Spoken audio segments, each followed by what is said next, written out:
Do, do, do. Do, do, do, do. Come on, Rockfin. All right.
I'm your host, sabrinasalvati.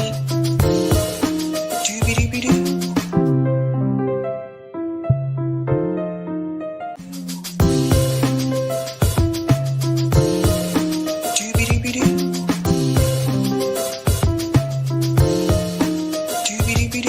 I'm your host, sabrinasalvati.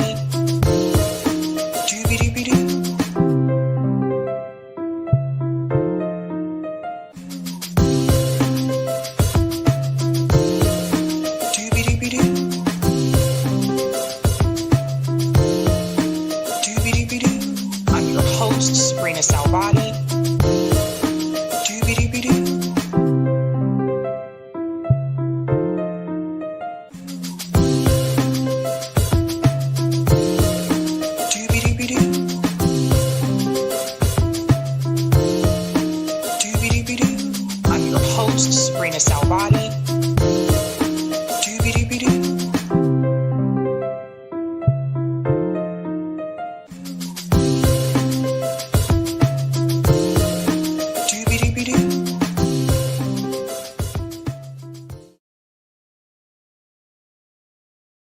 All right, ladies and gentlemen, welcome to Sabby Sabs podcast. I'm your host, Sabrina Salvati. If you're new, I do want to let you know that Sabby Sabs podcast is a part of Revolutionary Blackout Network. You can catch me there on Thursdays for the Sabby and JB show, and you can catch me here on Tuesday, Thursday, and Sunday. I want to give a shout out to everyone watching on YouTube, Rockfin, Twitter, and Rumble. And welcome back, guys. We do have a special guest tonight. Someone is running against Kathy Hochul, who will be running for re-election of governor in New York. I know all eyes are on New York at this point in time. So I do want to bring him in just a second. Really quick, though, I do want to show you what we are discussing tonight, ladies and gentlemen. Tonight's theme is I Smell Trouble. I smell trouble. Oh, boy. Oh, buddy. We have so much to get into. Tonight, we are discussing the Joe Rogan comedy war. This is very interesting. Comedy has become a little bit more political over I would say, since the Trump years. It's become more political. Joe Rogan and Andrew Schultz here have quite a bit to say towards Mark Maron, who just recently interviewed Barack Obama. There does seem to be some type of a feud brewing here among the comedians when it comes to politics. So we want to get into that discussion tonight. We're also going to discuss, this is a big one for New York. Zohran Mandami is soaring. We have a new poll. We also are going to discuss what they are trying to do behind the scenes to stop him from winning. Of course, this involves Curtis Lewa, Andrew Cuomo, and believe it or not, also Donald Trump. They are trying their best to stop him from winning this election. We're also going to discuss, this is a big story that just broke, I think it was late last night. Aipac is at it again. You'll see the picture there of Benjamin Netanyahu Aipac has been doing something sneaky behind the scenes, and there was a journalist who uncovered what they are doing. So they are still fundraising, but in a different way. So I do want to put this message out to everybody so that you can see what Aipac is really up to. We're also going to discuss, if your name is Marvin Winans, you are not having a good week. The gentleman there in the yellow square underneath Zohran has been called out by a lot of people, and we're going to call him out tonight as well. He is a pastor, and he did something very cringe recently that a lot of people are upset about. And what does this mean about the money that is going into some of these churches? We're also, of course, going to talk to Larry Sharpe, who is running against Governor Hochul. And then we have a bonus story. We're going to discuss the SNAP benefit cuts, which would be coming our way in November. This is a big warning to anybody who receives SNAP benefits and how you could be impacted by these cuts that are coming forward. First and foremost, I do want to go ahead and introduce our special guest. His name is Larry Sharpe. He is a libertarian. He is running for governor against Kathy Hochul, and he has a different vision for New York. I want to go ahead and play Larry's ad first, and then we will bring him in. You know, New York is losing over 100,000 people every single year. They're fleeing our state. They're leaving because they don't see opportunity. If you're a grandfather, a father, a mother, an aunt, a friend, you're watching your people you care about leave this state to find opportunities someplace else. The answer that I always hear is, well, we need more money to be put into these projects here, and that'll make things happen. What is it actually? It is a way for our elites in this state to reward their friends with jobs yet again, where the corporations actually write the laws and regulations to make sure the little guy can't survive. I want community to make this work, not taxpayer dollars. We can make it better. We can build things again in New York. Of course, locally we can. Thank you. We have to create a new environment in New York State, a new culture in government. No more stepping in, no more New York losing, no more old money, no more old New York. We need a new New York. Okay, Larry Sharpe says that they need a new New York. Let's go ahead and bring Larry in. What is going on, Larry? How are you? Oh, I think you're muted. Yes, I am muted, but I'm doing great here. I appreciate you giving me some time to chat. Always good to see you. Always good to see you. So, Larry, you're running against Governor Kathy Hochul. I believe you're running as an independent, correct? This is the thing that's interesting. She'll get mad. Her name is pronounced Hochul. It is a hard. Hochul? It's pronounced Hochul. Yes, like yokel, Hochul, like that. Yes, that's how it's pronounced. Kathy Hochul. So, yeah, this is my third time running, which does matter. Look, it took Biden 3 times, Reagan 3 times, Nixon 3 times. Maybe it's my shot. Who knows? And also, look, about 30 years ago, if you remember, Jesse Ventura actually won as an independent governor of Minnesota. So maybe every 30 years, it does happen, perhaps. So yes, it is my third time running. I'm running on 2 lines. In New York State, we have what's called fusion voting, which means you can be listed multiple times on the ballot. So right now, the Republicans are always listed as Republican and conservative, and the Democrat is listed as Democrat and working families. I'm going for 2 of them, which is Libertarian Party and We the People Party. Libertarian Party, is my party. The We the People Party is the RFK Jr. party in New York State that was unable to get ballot access for him last time. Hopefully we'll do it this time. Okay, so first and foremost, there is a lot of energy around Zohran Mandami's campaign at this point in time. It's very clear to me, and I have friends in New York. I frequent New York, but I have friends in New York, and they've made it very clear to me that they appreciate and identify with the message, the platform that he is running on. The cost of affordability crisis in New York is what is resonating with a lot of voters. Also, in particular, his position on Gaza. As a libertarian running for governor, what message do you plan to get out there to those people in particular that are very concerned about the cost of living crisis in New York? Yeah, several things. One piece is I know Zohran. He's my assemblyman. I've interviewed him before. If anyone wants to see an interview I did with him, libertarian him, and then we had a good conversation, right? Him and I. You can Google Larry Sharpe and Zohran Mamdani. You can see that interview I did 3 years ago. I knew he was a powerhouse 3 years ago. He called himself a sewer socialist back then, and I knew that he had charisma and something else. While I disagree with many of his answers, obviously I'm libertarian. However, I give him respect. The guy has answers. If you look at right now, it isn't that so many New Yorkers actually support his answers to be forward. Some do. Absolutely, some do. But they recognize something. The establishment isn't working. It's failing. And they know that when you ask Cuomo or Hochul or anybody an answer, they don't give you one. They go, well, Trump is bad or whatever is the thing they say. Zohran didn't do that. Zohran didn't say Trump is bad. Zohran said, I have an answer. Yeah, we'll give you free buses. We will change this. We will change that. He actually has answers. And that is what makes him special over other people. That's one of the reasons why people pay attention to him, because they see him as different because he will actually answer a question. Again, whether you agree with his answer or not doesn't matter. So I think the guy's not a bad guy. I like him personally. We get along. I like him personally. Again, he's my assemblyman. But I wouldn't do what he's saying. What I would do is I would change some things instead. I think what he will work on is to do something that most of the establishment in New York would never do ever. It won't work. And the problem is he has no future plan. That's his issue. Mine is different. I agree with everything he's actually said, meaning all the problems he's brought up, he's 100% correct. The issue that I would deal with is I'd follow what's already happened in other states. You want to make New York State better, you have to make it more affordable and have more opportunities. Both. You can't only lower prices. That's a good idea, but it can't be the only thing. And you want to lower it for everybody to the best of your ability. One answer you can use is actually by creating a New York State social trust. A New York State social trust is similar to a sovereign fund, for like Norway has one, Singapore has one, things like that. What can we do with that? If you create a New York State sovereign trust, a New York State social trust, that trust can begin to pay for some of the issues that we have in New York State now. We're going to heavy debt.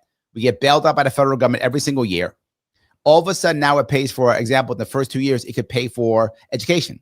New York State has the highest education costs in the entire nation, $35,000 to $40,000 per student. If we could fix just that, that would help New Yorkers in many ways. Way number one, we have school tax in New York. Depending upon New York, where you live in New York State, it's about 50% of your property tax. So if that paid for education, immediately property tax cut in half. A lot of our seniors would actually wind up staying here. I want our seniors to stay here. New York State also has a pension problem. What does that mean? We're paying a lot from our pensions, and that's okay. You've earned your pension, good for you. But the problem is about 40% of those people aren't living in New York anymore. So we're paying those pensions and not spending the pensions here in New York State. I want them spending their pensions in New York State, and they're not doing it. Now, why? High taxes is one of the biggest reasons. So we can do that. Second thing, we can end zoning. You look at what happens in Texas right now. Texas has no zoning. If we end zoning at the state level, now people can actually build things in New York City. The problem is right now when it comes to New York City, the current model that people are talking about, which Zohran is not changing, and that's the biggest problem, is it's a problem to where the only people who can build anything are people who have massive, massive amounts of units already. Big developers are the ones who keep building here. They're the only ones. The average landlord in New York City has something like 1,000 units. That's insane. Over 50% of all the developers, landlords in New York State have like 200 or more units. The individual landlord is going away. And that's a problem because the bigger landlords, they don't follow the rules. The bigger landlords don't care about all these rules. The bigger landlords literally have thugs that they use to push people out of their apartments, right? We have to change that situation. Zoning is a key aspect to that. We can change that. You'll see things get better. We also have to fix our infrastructure. The MTA is utterly broken. The bridges and tunnels are utterly broken. So we've got to change things. One of the things we have to do is at night in our MTA here in New York City, we need to allow freight to come into New York City. If we allow freight to come into New York City at night, and what I mean by that is right now, about every third or so thing coming in right now, every third or so train coming in is a passenger train at night, and then the other two don't even bother running.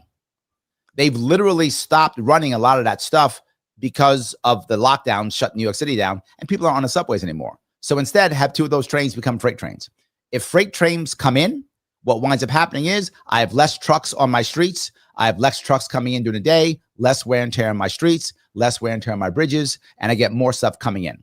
That part could be insanely important in New York State and make things better. Not just that, we'll have to Wi-Fi the entire system. Not just that, we'll have to rebuild a whole bunch of those trains to get those freight trains in.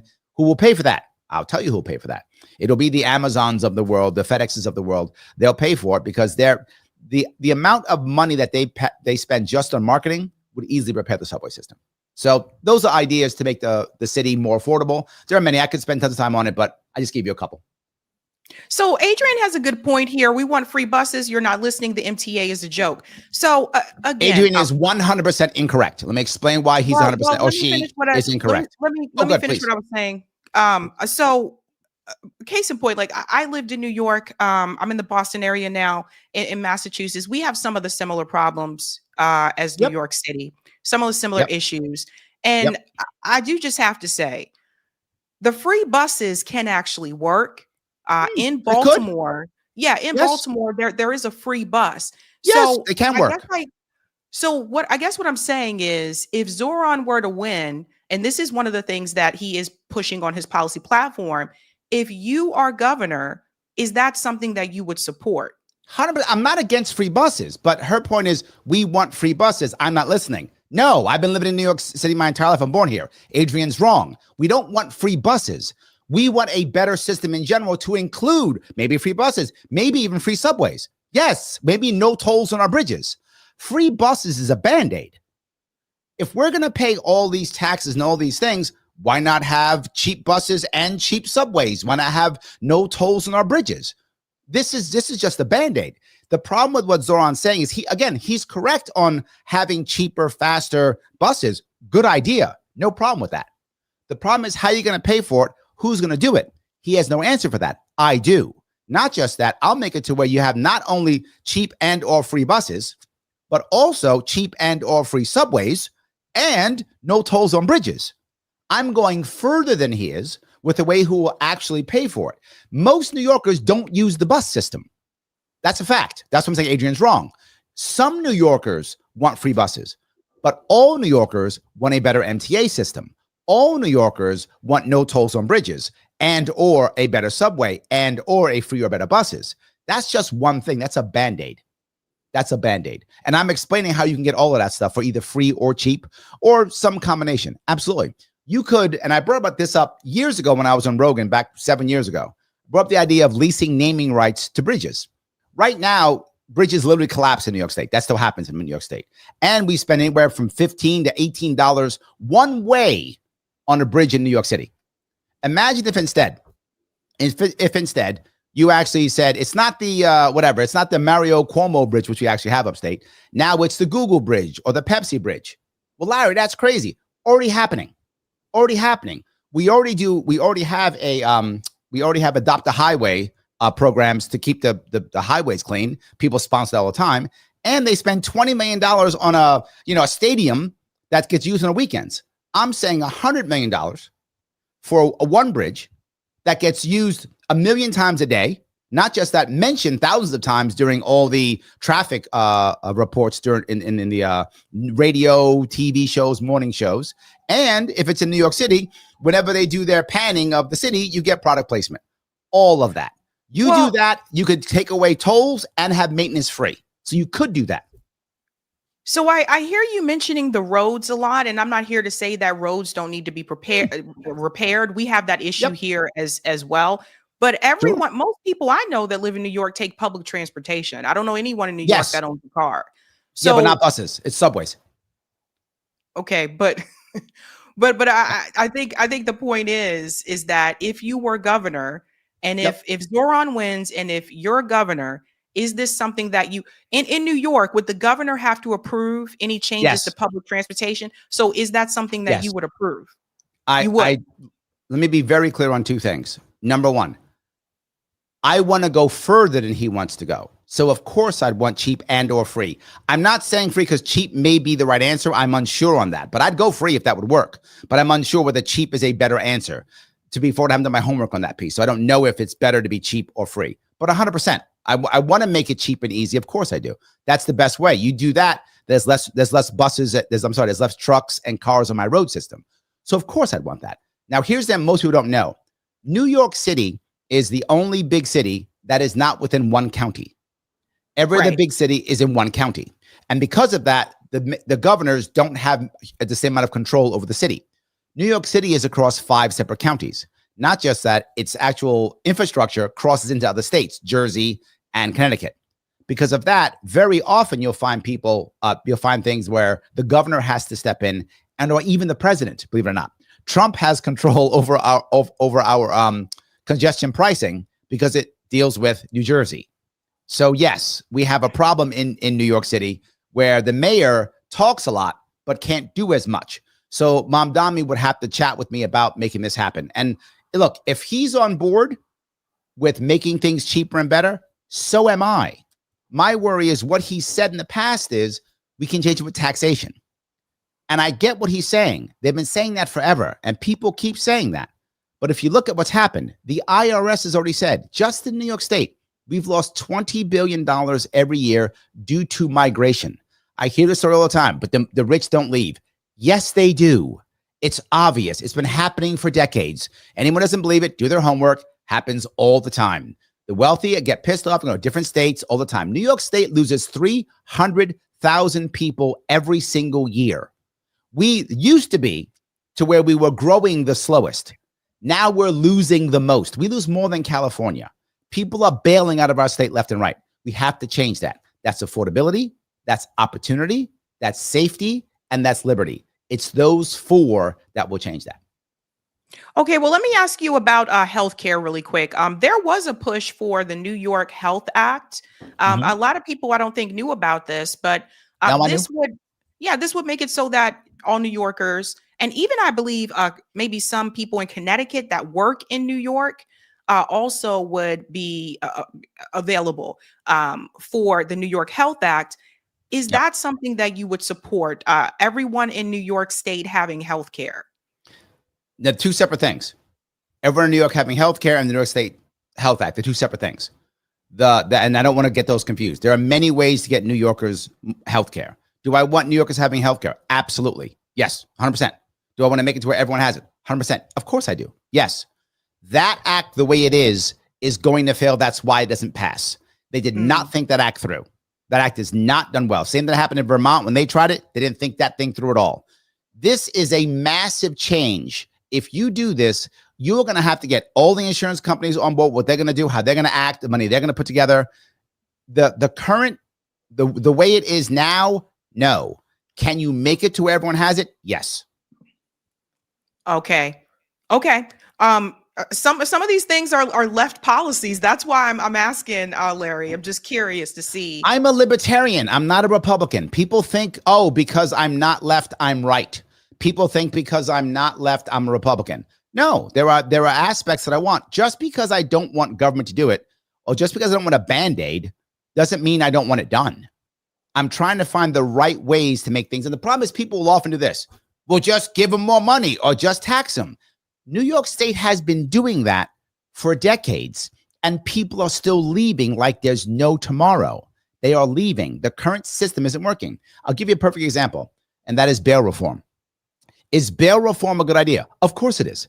Why would I want poor people to be suffering more than anybody else, right? It should be as fair as possible. The way they implemented it in New York State failed miserably. They implemented the worst time during the COVID lockdowns, and with people who weren't even thinking, and judges who weren't even paying attention to what was happening. It was implemented terribly. But am I against the concept of bail reform? Of course not. I'd like it to be fair for everybody. My mother was a convict, right? Why would I want to punish people in jail more than anything else? The problem is New York State is notorious for taking concepts that are good and making sure they are so insanely corrupt and broken they don't work. Legalizing cannabis. Am I for legalizing cannabis? Of course. Of course I should. We put together in New York State an Office of Cannabis Management. Cannabis has been in the black market for 100 years. Where are all the deaths from cannabis? Why the hell will we need an Office of Cannabis Management? Not required at all. All it did was create another system for cronies to get what they wanted, and it punished the average people. Again and again and again. Idea good, implemented terribly. Well, let me ask you about this. Governor Hochul recently said that she believes that universal child care can be accomplished in New York State. Do you believe that? Why and why not? Of course it can't be. There's every single thing that New York State has tried to implement in the past 30 years has failed. Everything. Every business they brought in failed. We already have something like that. It's called Health in New York. Right now, if you are a child in New York State right now, I think it's called Child Care Plus. I think it's what it's called, or something like that. You can absolutely get healthcare in New York for your child. You can. It's actually insanely easy. You don't have to go nuts. You can do it. That system already doesn't work very well. People don't get it. They have to hire people to show you how to do it. So we've already done it. We did it under, oh my God, I forgot who we did. Did we do it under maybe we did it under Cuomo. Maybe under Spitz, I forgot. We did it a couple years ago. It's already been done. But the problem is it's so broken that people can't navigate it. If you look it up, I think it's called Healthy, oh my God, Children First Plus, something like that. They have a name for it. I forgot the name of it. But we could absolutely, it's already here. It just can't work. I'm going to give you a better idea for this. Better idea for keeping children in your local area. Imagine if instead you think there's something wrong with your local area, whatever that thing might be. If you owe at the end of the year, you owe some money to the state, whether that's through fines, fees, taxes, whatever. If you could take $250 of that and give that instead to a non-government funded nonprofit in your state. And if it's in your county, you double it to $500. Now you're going to lose that money anyway. It's going to the state, or you can instead decide to give it someone local. You could immediately, I'm sorry, World's on Fire says Child Health Plus. Thank you. It does exist. If you could do that, you could see how local people could decide to help each other locally to make things better locally. If you think it's healthcare, if it's childcare, if it's helping the elderly, if it's a special school for people who are disabled, you could begin to build it to the best of your ability locally, literally assisting with just individual people helping each other out. You know that you do this all the time, Sabrina, right? You do it locally all the time. You do it. Imagine if now everyone could give you money, no matter who it is, whether they're wealthy or not. As long as they have a tax bill or a fine bill, they can take that money and give it to you. And you could locally fix things. Imagine if mutual aid could be assisted for every single person within the state. You could just do that and you would watch things pop up. And here's the advantage. As that begins to happen locally, government would see that. And government can either get better or quit, either one. When local people take care, and again, I'm preaching to the choir when it's you. You know, locally, people are going to take care of people better when it's local. You know they will. We can make that happen. We can make it a normal thing. What we've done in New York State, and sadly throughout the most of the country, is we've added centralization, we've added government, which means we've broken localization and we've broken community. I don't want to break community anymore. I don't want to break families anymore. I don't want to break any of this stuff.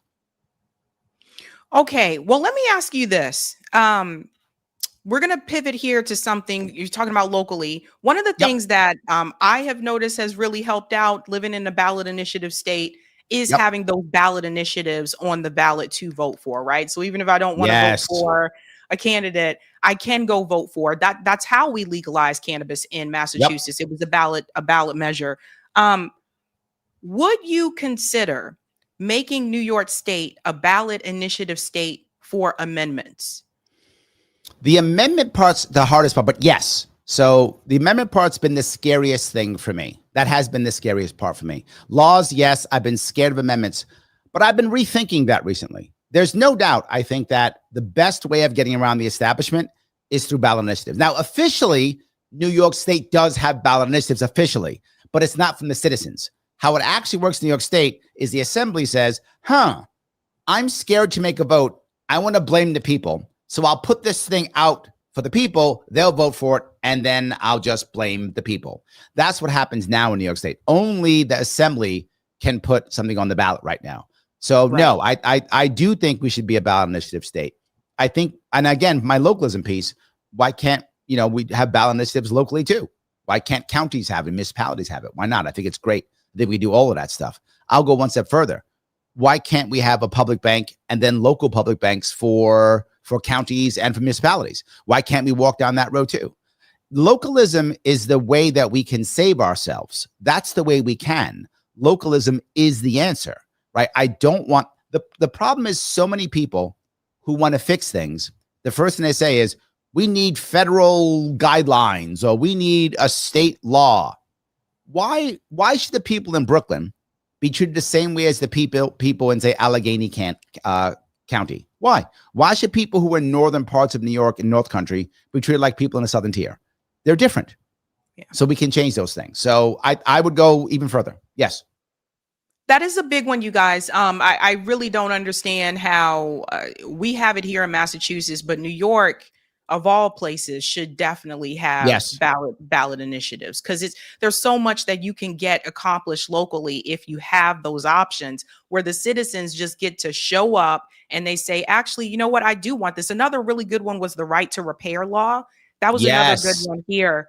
That helps small businesses, right? And I think that's really important. So that's I want to add to the right to repair piece too, if I could. You know, this part, the idea of you buying a product and not being able to repair it is so obviously wrong. Yeah. Right? If you lease, that's different. If you lease the product, that's fine. You're not buying it, you're leasing it, and then they're still responsible and they repair it. It makes sense if you're leasing.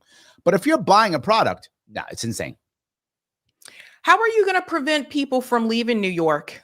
We have a similar issue here in Massachusetts. Yep. Like Larry and I live in the two of the top 5 most expensive states in the country. Yep. So it's been a big problem.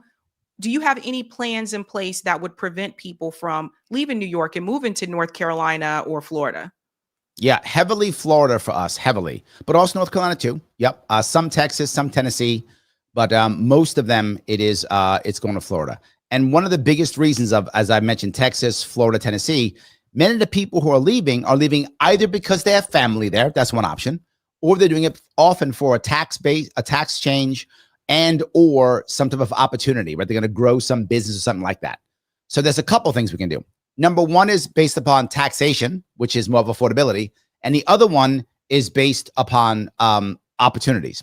Let me do the opportunity part first. New York State is heavily based upon farming. It used to be finance, farming, and forward thinking. That's where New York State has pushed forward. So on the opportunity piece, we need to make sure that we have a situation where if you're a small business owner and or small farmer, that you get a leg up against the big boys who keep coming into my state. How do you do that? You follow a law that right now is in Wyoming and says if you are a small business or a farm that decides that you want to sell only within New York State, and that's all, you are immune from all federal regulatory bodies. What does that mean? That means now farmers don't have to follow all those crazy rules that are set up by the big boys, and they get crushed when it comes to slaughtering their animals. They get destroyed when it comes to trying to go farm to table. They get crushed on all those things. The farmers get destroyed because of that. Not just that, the farmers can't build a retail site on their farm. They can't build a wholesale site on their farm. They can't build a manufacturing site on their farm. Why aren't New Yorkers able, if they want to create craft yogurts and craft cheeses? We don't. We bring somebody else in. It's a bad idea. What does that mean? There's a lot of people who are packing up and leaving because they don't want to be on the farm anymore. We're losing 6 and 7 generation farms in New York State getting sold and trashed. Well, guess what? If that farm could actually compete locally, it can maybe survive against the big boys. And not just that, if you're a dairy farmer, you can choose to be a price maker, not a price taker, which makes things better for you locally. But not just that, now there's less milk in the market. So those who are price takers get higher pricing. All of that can work here in New York just with that. Even now, local businesses. It's harder to find diners in New York State than it's ever been. They're all getting replaced by franchises, right? Happen all the time. So, well, now we don't have to worry about these things. Instead, the local guy has a shot of actually surviving locally. This is what I want. I talk about localism, small business entrepreneurs. That's the opportunity piece. Next piece, licensing. Licensing in New York State is an embarrassment. When I was a kid in the Bronx, girls would be on the corner on a stoop and they'd be braiding hair for money, right? That was what they used to do. Now in New York State, you need a license for that. You need a license to braid hair in New York State. You have to go to college to go, I'm not joking, to braid hair. Crazy. Terrible idea. Yes, should do that. Get rid of licensing pieces. Doesn't matter. You can create localized associations that create standards, and we do it already. We see it in health food stores. Health food stores are all around the state. Lots of them. They're not regulated by the FDA. Where are all the deaths from health food stores? They're not there. They create localized third-party people checking them and testing them, and it works just fine. This is great. So we could do that. That's opportunity. Now, when it comes to affordability. Oh, go ahead.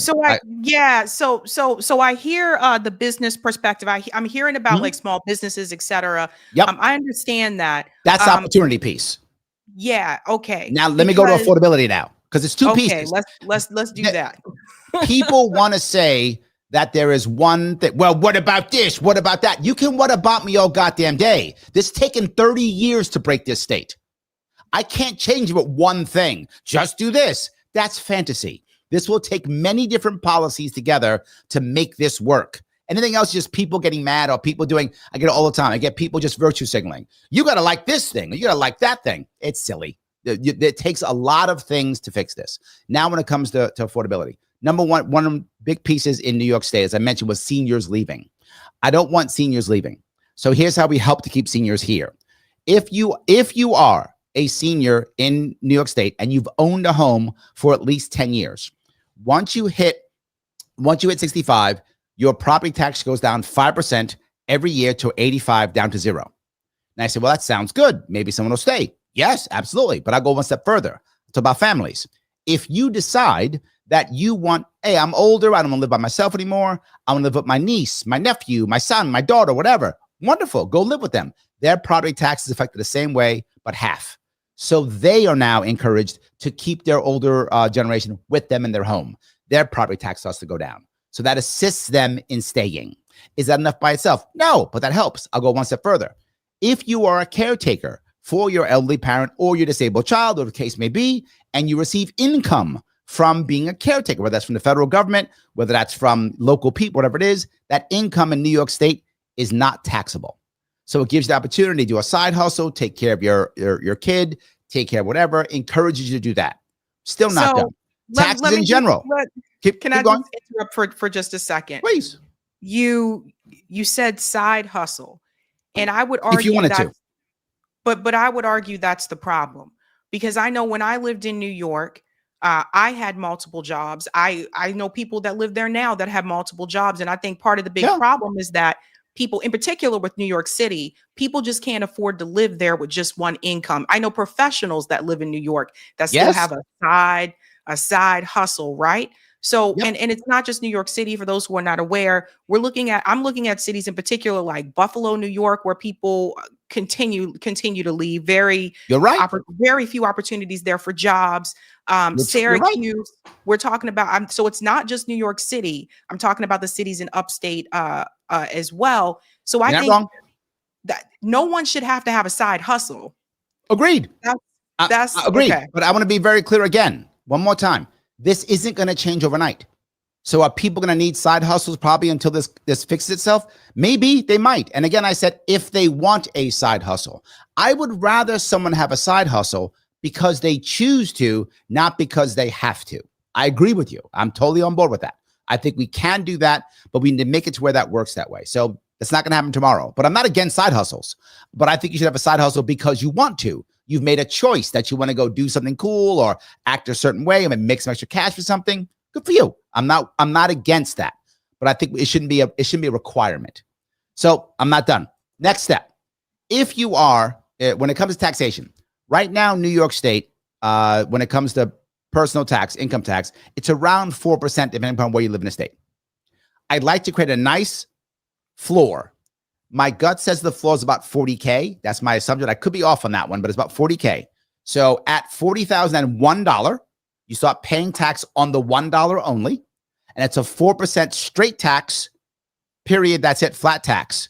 That's it. And it goes down 0.5% every year for the next 8 years until it's 0. You wean off the income tax for 8 years. Once you wean it off, you go down to 0. New York State should be a zero income tax state. It should be. The problem is, again, I met my earlier piece. I have to build up the New York State trust to pay for the other issues that we need to pay for. The reality of it is we still need services for people. People still get in trouble. People still make mistakes. People still fall down. It still happens. But we have to come up with systems to fix that. The first part is, of course, the New York State Trust. You wean off the income tax for that. The trust helps to make money to pay for these other issues we have. We then begin to build out our localism piece with our tax credits at the end of the year, the 250 or 500. All this begins to work together to keep people here and to make things better over time. New York State, depending upon how you look at it, is somewhere between 100 and $400 billion in debt, depending upon how you look at our unfunded mandates, right? But it's hugely in debt. And we need 18 to $20 billion from the federal government bailout every single year because we always come up short every year. This can't keep coming. Next piece I bring up, business tax. Business tax right now in New York State, somewhere around 6%, depending on where you are again. Same idea, flat 6%.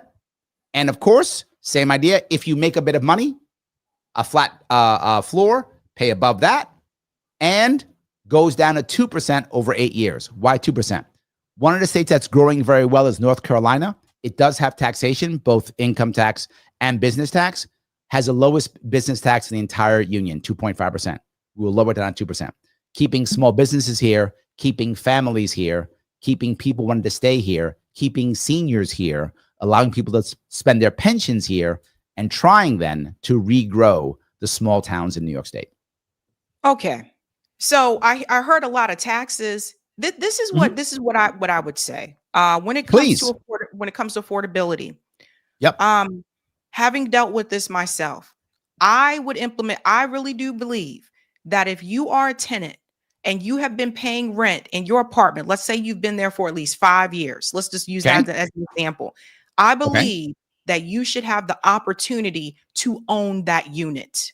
Love it. I have a policy for that too. Yep. Yeah, that needs to be a thing. There are too many people living in these cities, New York, Buffalo, Syracuse, etc. There are too many people that have been renters forever, and we are moving to a generation of forever renters. And that is a big, big problem. So I think that I think this should be nationwide. If you have rented an apartment for said number of years, you should be given the opportunity to own that apartment if you want to. And that doesn't mean you have to continue to stay there. But once you own it, if you want to rent it out to someone or you want to move somewhere else, then you have that opportunity. I think that should be one. Housing is the big, big issue. Yep. So a lot of people are leaving these places like New York and Massachusetts because the housing is just unaffordable. And I heard a lot about taxes. Yep. But I don't hear much about housing. Yep. Like how are you going to deal with that? The affordability. Have to talk about it. For those of you who actually are like, if any of you watching are like policy wonks, I literally did 8 hours straight of policy to fix New York State. Did it 3 years ago. I did not take a bathroom break. I did not eat. You go to my YouTube page, Larry Sharpe YouTube, and put in 8 hours. I did 8 hours straight. It is time stamped. So you can see every issue you care about. I talked about from education to housing. The problem is, Sabby, New York State's so broken. I could spend 8 hours talking about each one of those. That's why I'm asking you to give me pieces so I can talk about it. But yes, if you ask Kathy Hochul to fix it, no answer. You ask Republicans to fix it, no answer. Here's how we fix the housing issues. One, you are correct. Rent to own should be the norm. I agree with that. Rent to own should not just be, we should begin that with public housing. That's how it should begin. When we start that with public housing, you will see others begin to copy it and make it work. You should all new public housing built in New York State needs to be rent to own. If we start that will even change gentrification, because now gentrification becomes a choice for the people in that area. If they want to gentrify, they may. If they don't have to. All those things. Don is saying, put it in writing. You can go to my website, larrysharpe.com. It's all in writing, my brother. It is all in writing. And I've been saying it for literally 7 years. I haven't stopped. Rent to own is a very good idea. And one of the examples I'll give is there is a place, I think it's in the Bronx, where they have veterans who have that piece, where veterans can rent to own. So it does exist already, and it does work. I think you begin it with public housing and then encourage all new things to have a rent to own option. But to your point, I don't want it to be rent to own mandatory.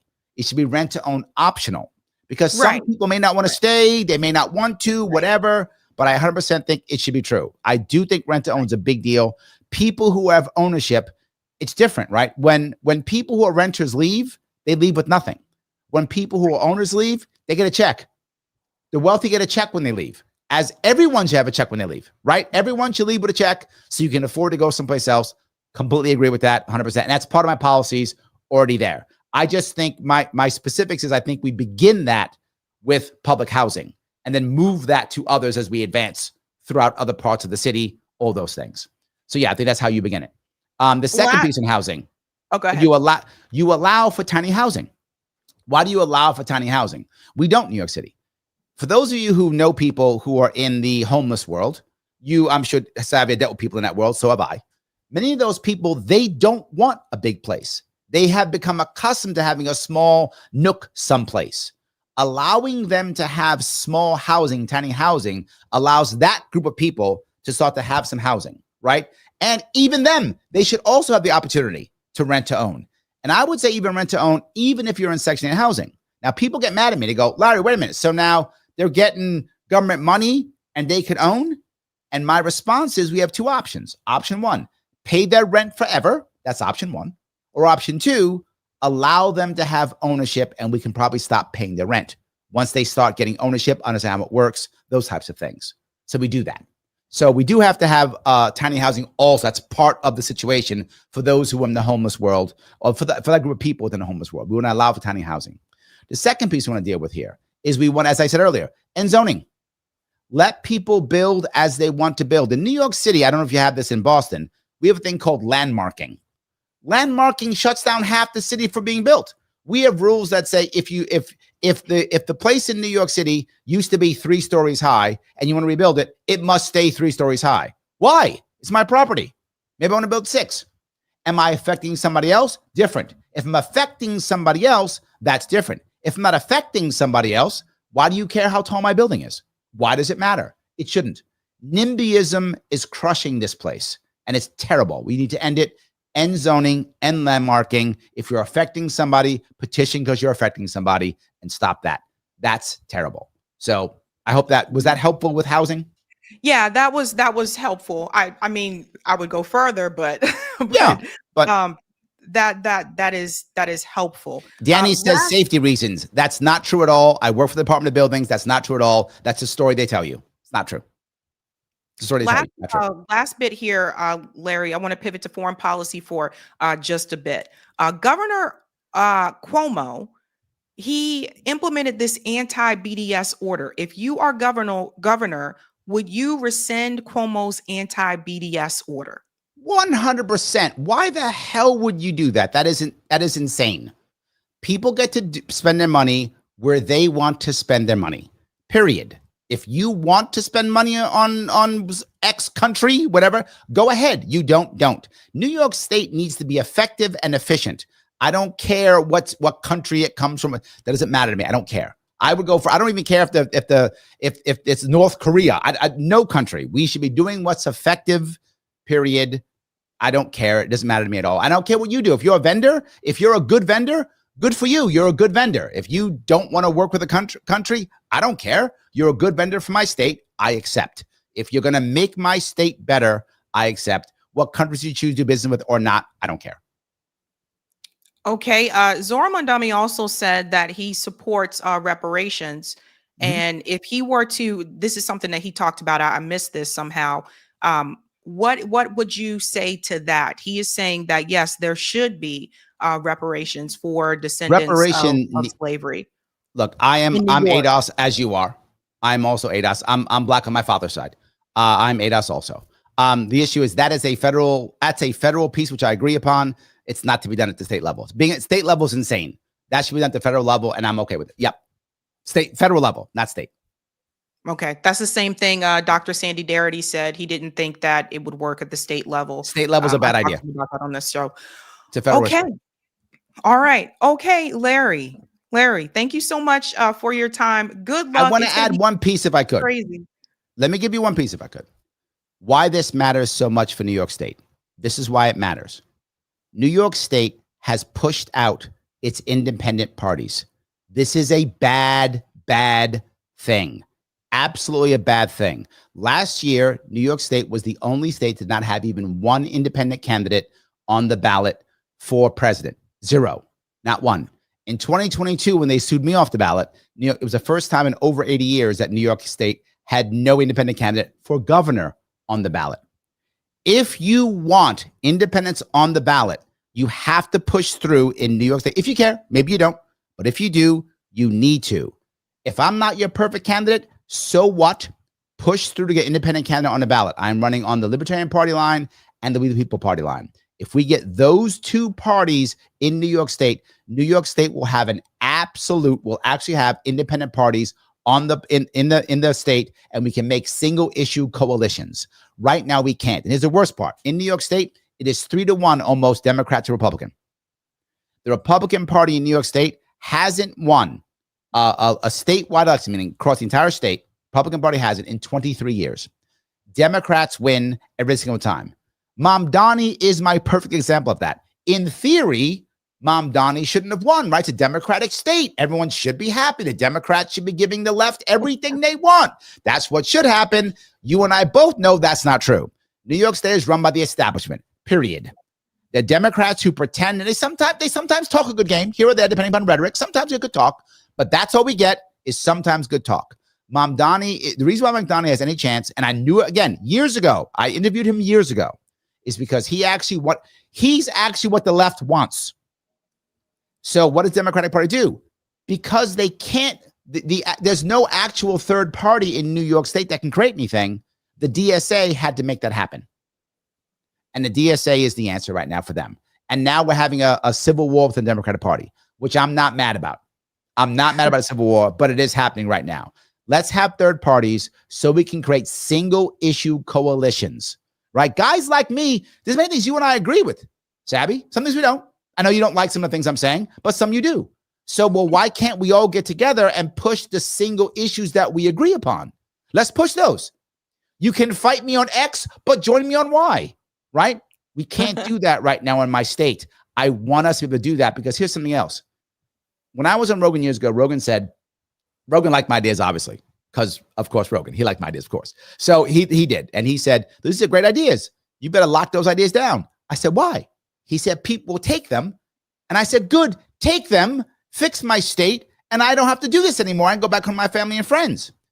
If people have better answers than me, I will take them. If people are left or right, I don't care. I will take them. New York State is a beautiful state that is crushed by a terrible government. If we can fix this government and fix my state, I'm good. That's what I'm going to do. If you want to support me, please go over to LarrySharpe.com and support. All righty. All right, Larry, thank you so much for your time. And again, good luck. Good luck. Thank you. Thank you. And if I win, you're going to come help me with my Citizens Ballot Initiative, right? Hey, I will be down to help anybody with the ballot initiatives. Yes. There we go. So see, I already have an ally on one issue already. See, we're already rock and rolling. Look at that. All righty. All right, Larry, Good thank you seeing so much for your time.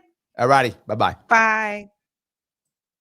All right, ladies and gentlemen, that was Larry Sharpe. Again, you can check out his website here. Eric, can you put the link to Larry's website in the chat? You can go to his website and you can check there to see more of his policies and go from there. All right. All right. I know New York is on everyone's mind. Things are definitely shaken up in New York State. So Larry and I don't agree on quite a bit, but some things we do agree on. Like I said, I'd be totally down to help with ballot initiatives. All right. Okay. Tonight's theme, ladies and gentlemen, is I smell trouble. Yes, I do. Oh, yes, I do. First and foremost, let's go ahead and give a shout out to Sabby patrons, and then we'll go ahead and get into our other stories. We have quite a bit that is happening this week, ladies and gentlemen. Shout out to everyone who is a Sabby patron. Thank you so much for your support. If you are interested in being a Sabby patron, I have 5 categories. We have the ultimate. Don't forget about the Sabinators. There is also a group called Sabsters. They're pretty cool as well. Don't forget about those Sabbies. They're not too shabby. And of course, we also have members. All of their names are listed here. And you can also see their names scrolling across the bottom of the screen there on the ticker throughout the show. I want to give a shout out to new Sabby patrons as well. We call them newbies, Let's give it up for Amber, Bruce Jackson, Jasmine Harrell, Violet, I like that name, Gerald, and Josie Karaman. Welcome, guys. Welcome to the newbies. And thank you so much. Appreciate you, fam. Hey, hey, hey. Okay, let's get to some of the comments here and we'll keep it moving. All right, we got a couple of new members to give shout outs to. Let's give a shout out to A Better World is Possible, M. Blair Legion, Yuri Petrovic. All right. Oh, one more. Sorry. And Peasants Revolt. Let's give them a big whoop whoop for becoming a Sabby member. Okie dokie. And we'll go to the super chats. Thank you, Kafunya. Sent you email. Okay, I will check my email. Thank you, Cloudness. All right, New York, stand up. It's time for a change.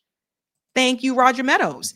I give him the free tolls idea. Oh, you gave him the free tolls idea. Interesting. High taxes pay for MTA already. So why are we made to pay out of pocket also? That's a good point. Thank you for this one, Roger. Health Child Plus. That's the program he was talking about. And thank you for this one. We need tax policy encouraging worker co-op startups. Well put. Thank you guys so much. If you haven't done so, ladies and gents, please be sure to smash that like button. And if you're new, don't forget to like, sub, and share, just like a Care Bear. And we are moving on to our next story, ladies and gentlemen. Again, tonight's theme is I Smell Trouble. If you are on Snap, or you know someone that is on Snap, or hell, let's just say you're not, you still need to pay attention to what's going to happen here anyway. Right now, millions of Americans are at risk of losing their SNAP benefits because the government shut down, because the Republicans and the Democrats cannot come to an agreement. And at this point, I look at it like this. They are really messing with people's lives. They are messing with people's livelihoods. They're messing with something that everybody needs, which is food. Let's go ahead and get into this first video here. Millions at risk. Government shutdown continues. The country's food assistance program, known as SNAP, could be in serious jeopardy in just 2 weeks. This would impact 42 million Americans who rely on the program. Man-Yi Lee, the director of communications at the Greater Chicago Food Depository, is joining us now. And Man-Yi, what do you anticipate will be the local impact if we don't get the government back on the road? Yeah. So last week, USDA did notify the Illinois Department of Human Services that if the government shutdown continues, it's that they will not be funding SNAP starting in November. And so what that means in Illinois is that 1.9 million people who are on SNAP in Illinois are going to be facing hunger and hardship come November. If people want to help at home, they hear this news and they're concerned about their neighbors, what can they do? Yeah, I mean, they can always go onto our website and help support us in a number of ways. Either they can volunteer and come and help us repack food, or, you know, help their local pantries as well. They can also donate funds. We are able to stretch the dollar. Every donated dollar that we get, we are able to stretch and make sure that we are able to provide and purchase more meals than the average consumer. And also they can help us to advocate and let our leaders, our legislative leaders know that SNAP isn't negotiable, and we really should be trying to do as much as we can to protect it. If people Let's pause here for just a second. I want to reiterate, we're looking at, again, 42 million Americans will be impacted here. And when you think about it, the fact that we have 42 million Americans that are on SNAP just goes to show you once again how we don't take care of people right here in our country, how we are sending billions to Israel and all these other countries. We are bailing out Argentina instead of taking care of the people here. No child should go hungry. Nobody should go hungry in this country. It does not make any sense to me. It just goes to show you that the funds are being mismanaged, and they're being mismanaged on purpose. Now, this is where the local food pantries are going to be a savior of sorts for many people if this continues to be an issue. We're looking at November. That's right around the corner that this could be impacted. And we have a Congress that is willing to hold the American people hostage instead of doing the right thing, right? Because they're not on SNAP. Like, they have food. They're fine. They have great benefits. They have great health care. They are totally fine. But it should never have come to this. We shouldn't even have to need SNAP in this country. Like, people shouldn't have to go hungry. But this is where we are. Let's go on a little bit more here, and we'll get to more about the food pantries. People aren't familiar with how the program works. Can you explain it? Yeah, so basically every month, SNAP participants, they're given an EBT card. They have to qualify, and they're able to get SNAP benefits loaded onto their an EBT card, where they can then take it to a grocery store and spend it to purchase vital, food nutrition for their families. I mean, is there not an emergency fund that the state has that they can chip in and just bridge the gap between, the work stoppage of the government and until we get federal workers back to work? Well, I don't know. Yeah. I mean, what we can do is that we provide and we remain committed to providing food and making sure that our pantry partners in the community remain stocked and their shelves remain stocked so that they have enough food. But they are monitoring on the ground all the time the demand for food in the community, and then they place orders with us, and then we satisfy those needs. But right now, we don't know how this is going to impact. We just know that come November the 1st, a lot of SNAP participants are not going to get the funding that they need. Actually, all SNAP participants aren't going to get the funding that they need to afford basic food assistance. And so we really urge them to have a backup plan, go onto our website, find at chicagosfoodbank.org, find the location of their nearest pantry so they can come and get free food in this emergency, and we'll do the best we can to satisfy the need. Did you notice that she said, does the state not have emergency funds for if something like this is to happen?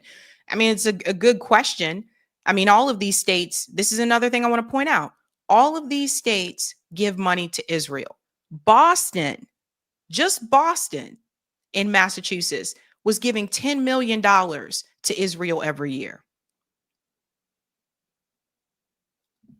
We have so much money that's going to places that it should not go. And this is a part of the problem, right? So no, to answer that question, sounds like the state does not have an emergency fund for this type of situation. So once again, not looking out for the American people. And this is where the activists, the organizing on the outside, this is where they come in. See, at the end of the day, it all goes back to building dual power. Because when the government screws you over, and they will, and they have, and you see that they're doing it now, who do you then lean on? You lean on people in your community. You reach out to those food pantries. And then keep in mind, I want you to think about who is on SNAP, because there seems to be this misconception that the average person that's on SNAP is just not working. They're lazy. They're sitting at home, just getting this card and then just buying things. Yeah, there are some people that are like that. But the reality is, we're talking about people who are disabled. We're also talking about kids. We're talking about the elderly. Hell, we're talking about elderly people who may also be disabled. So these are the groups of people I think sometimes are often forgotten about, that you also have people who are on disability who legally cannot physically work that do depend on SNAP. So this whole thing about is just people sitting at home getting a handout. People really need to look up the data about this and see it for what it really is. Now, that's for Chicago, but this is going to impact, again, like I said, 42 million of Americans. And I want to show you something else too, because veterans and those of you who live in rural areas, once again, when these policies take place, when we have these government shutdowns, these are the areas that are going to be hit the hardest because the states have less funding. Veterans, rural residents, older adults may lose food stamps due to Trump work requirements. The states are scrambling to implement changes, and the federal shutdown is further threatening benefits. So again, a lot of the red states don't have as much funding. Recent federal legislation ended exemptions to work requirements for older adults, homeless people, veterans, and some rural residents, among others. A rapid timeline to put the changes into effect has sparked chaos in state agencies that must cut off access if residents don't meet certain work, education, or volunteer reporting requirements. States are implementing these permanent changes to SNAP, commonly called food stamps, amid the uncertainty of the federal government shutdown. So we have to acknowledge what is happening in this country. States that are currently confronting the end of exceptions to work requirements for older adults, homeless people, veterans, and those recently living in foster care. Those could threaten benefits even for people who are working, but who may struggle with paperwork to prove they are meeting the requirements. And that is coming from the advocates. So you have this issue as well, right? The work requirements that's been added. But I'm just thinking about all the people who are on disability who require, SNAP, all the elderly people who may not have family members that are there to help them out that have been requiring it, basically relying on SNAP. And again, you'll see another one here, even out in San Diego, because people forget there's a lot of military that live in San Diego as well. You have the Marines out there. A lot of these soldiers are also impacted because when the federal government is shut down, they're not getting a paycheck either, right? So they're talking about some of the food pantries in San Diego as well. We're in a really uncertain time here in our community. Uncertainty as the Federal Supplemental Nutrition Assistance Program, or SNAP, known as CalFresh in California, runs out of funds. As of June, more than 5.5 million Californians are on CalFresh. According to some media reports, there may not be enough money in November for food assistance nationwide due to the government shutdown. Their staffs, they're running out of dollars on their cards. It means that the burden will be placed on food banks and pantries, really all hunger relief organizations. Casey Castillo of the San Diego Food Bank says in addition to Californians that may have food stamps cut, San Diego has many active military personnel and federal workers whose paychecks are affected during the shutdown. Likely meaning tens of thousands of people needing to come to the food bank. Here's the tricky situation. Despite the impending increase in demand for food banks, there's not an increase in supply. Food banks get most of their funding and food from the government. Then it's distributed to local pantries like SSIP, South Sacramento Interfaith Partners. And if the shutdown continues, we're kind of unsure of what those food sources are going to look like as well. All right, thank you. It's a trickle-down effect. When distribution centers like the Sacramento Food Bank have fewer resources, that means fewer resources go to local partners like SSIP, and that might mean less food for families. In one of our programs last year, folks were receiving about 16 items in their bag of food. Now that is down to 10 items. Reduction. Pause here. So he said 16 items, which could be anything, probably bread, milk, canned goods. I mean, 16 items actually isn't a lot of food. For those of you who do the grocery shopping like in your home, 16 items isn't a lot, right? So imagine seeing soldiers in line at the food pantry because they're not getting a paycheck. And then people that get those 16 items, like they stretch it out. Like those of you, if you grew up in a family where you had to stretch the dollar, right? Where your parents had to make food last. They know they had to like stretch things out. So that's something to keep in mind as well. But the point is, we shouldn't even be here. We shouldn't be in this situation. And this is what I say when for all the people who said they were America first, you should be upset about this because the reality is all the money that we send, all that money we just sent to Argentina, all the money that we send to Israel, all the money that goes into the defense budget to fight all these damn wars, at some point or another, people need to call out where the money is going. That's why we're not taken care of at home right here. And if you're poor, I mean, they don't care about the working class, but the reality is if you're poor, they care even less about you. This is where we're at now as a country, that people could go hungry.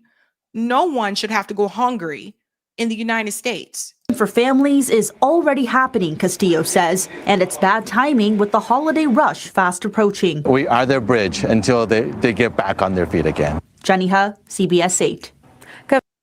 So those food banks, the food pantries are going to be needed, right? Like, so the need is going to increase at those food pantries. So they're going to need all the help that they can get. So one of the things I do recommend, if you have the time, if you can volunteer your time at those food pantries, that would really help. There was something in this Axios article that I do want to point out that hinted towards something. And I think many of you know where I'm going with this.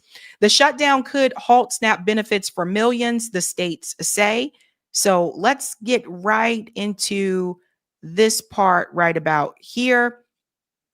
As the funding lapse drags on with no sign of a deal to reopen the government, the impact is beginning to reach programs serving the country's most vulnerable families. So again, the most vulnerable. State agencies were already gearing up for sweeping November 1st changes to SNAPs. SNAP is the nation's largest domestic food assistance program. Pennsylvania is one of the states that cautioned November 2025 benefits would not be paid. In a pointed alert, the Pennsylvania Department of Human Services said that because Republicans in D.C. failed to pass a federal budget, causing the federal government shutdown, November 2025 SNAP benefits cannot be paid. So if you live in Pennsylvania, I'm so sorry. I am so sorry for you. This is not good.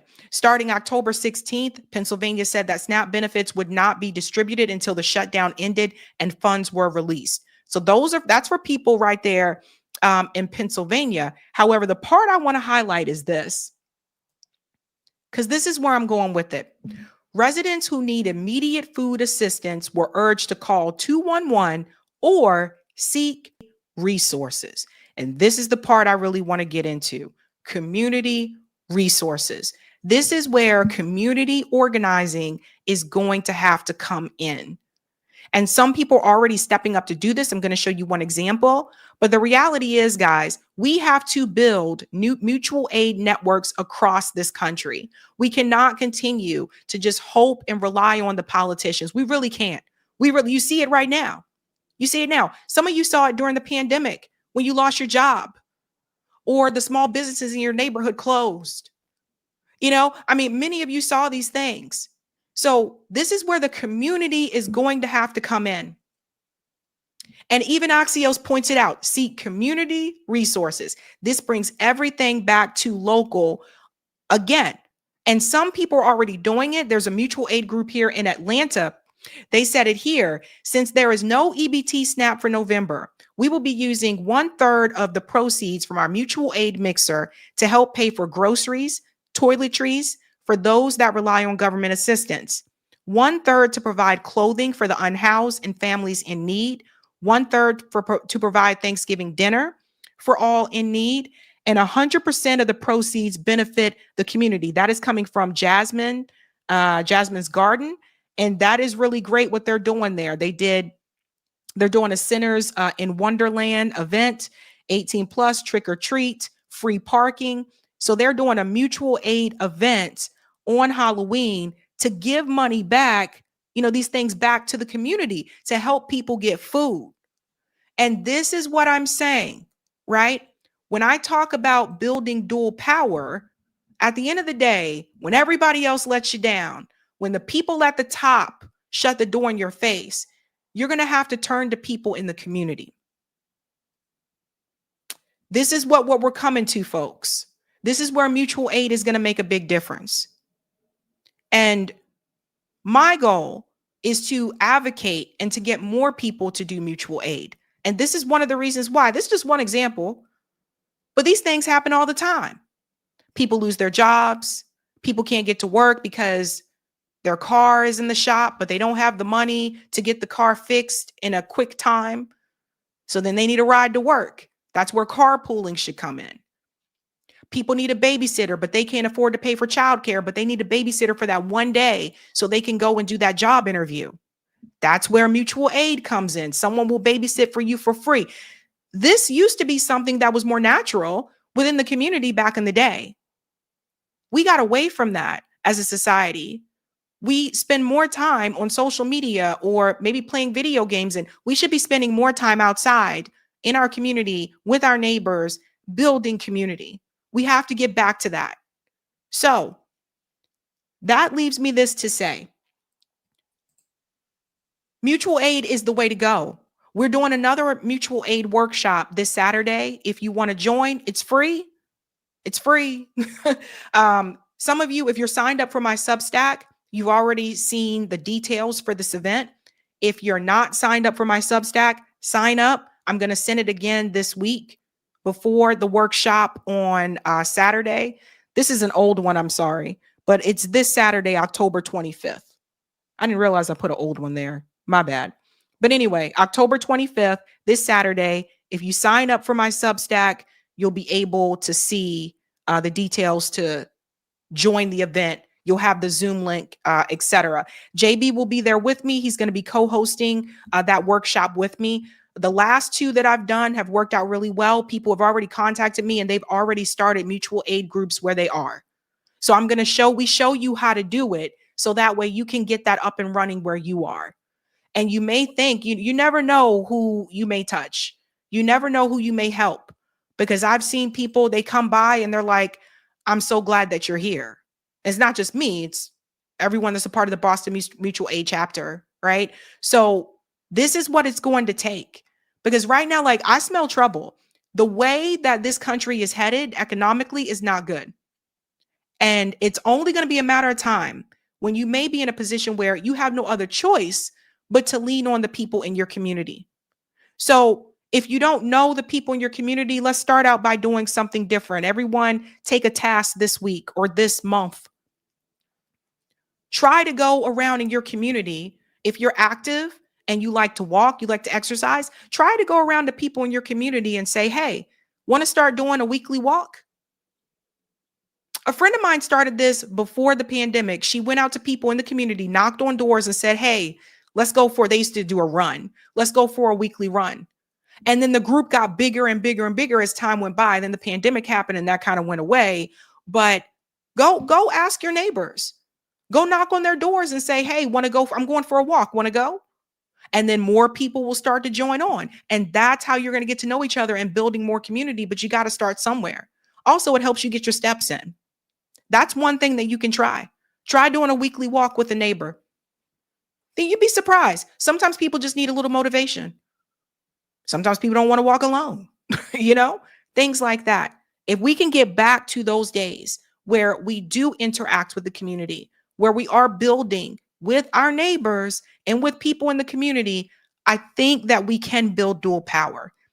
But if we continue to sit back and wait for politicians to come in and save us, we're heading down a downward spiral. We're kind of doomed here, because here's the thing. I just saw today that Amazon announced that they are going to be replacing over 600,000 jobs with robots. That's 600,000 people that are going to lose their jobs. And they're going to be looking for help within the community. So let's start, guys. No more getting off from work, running into your apartment, like not saying hey to your neighbors or whatever. We really got to start somewhere. We got to start building community. Let's go to some of the comments here, ladies and gents. All right.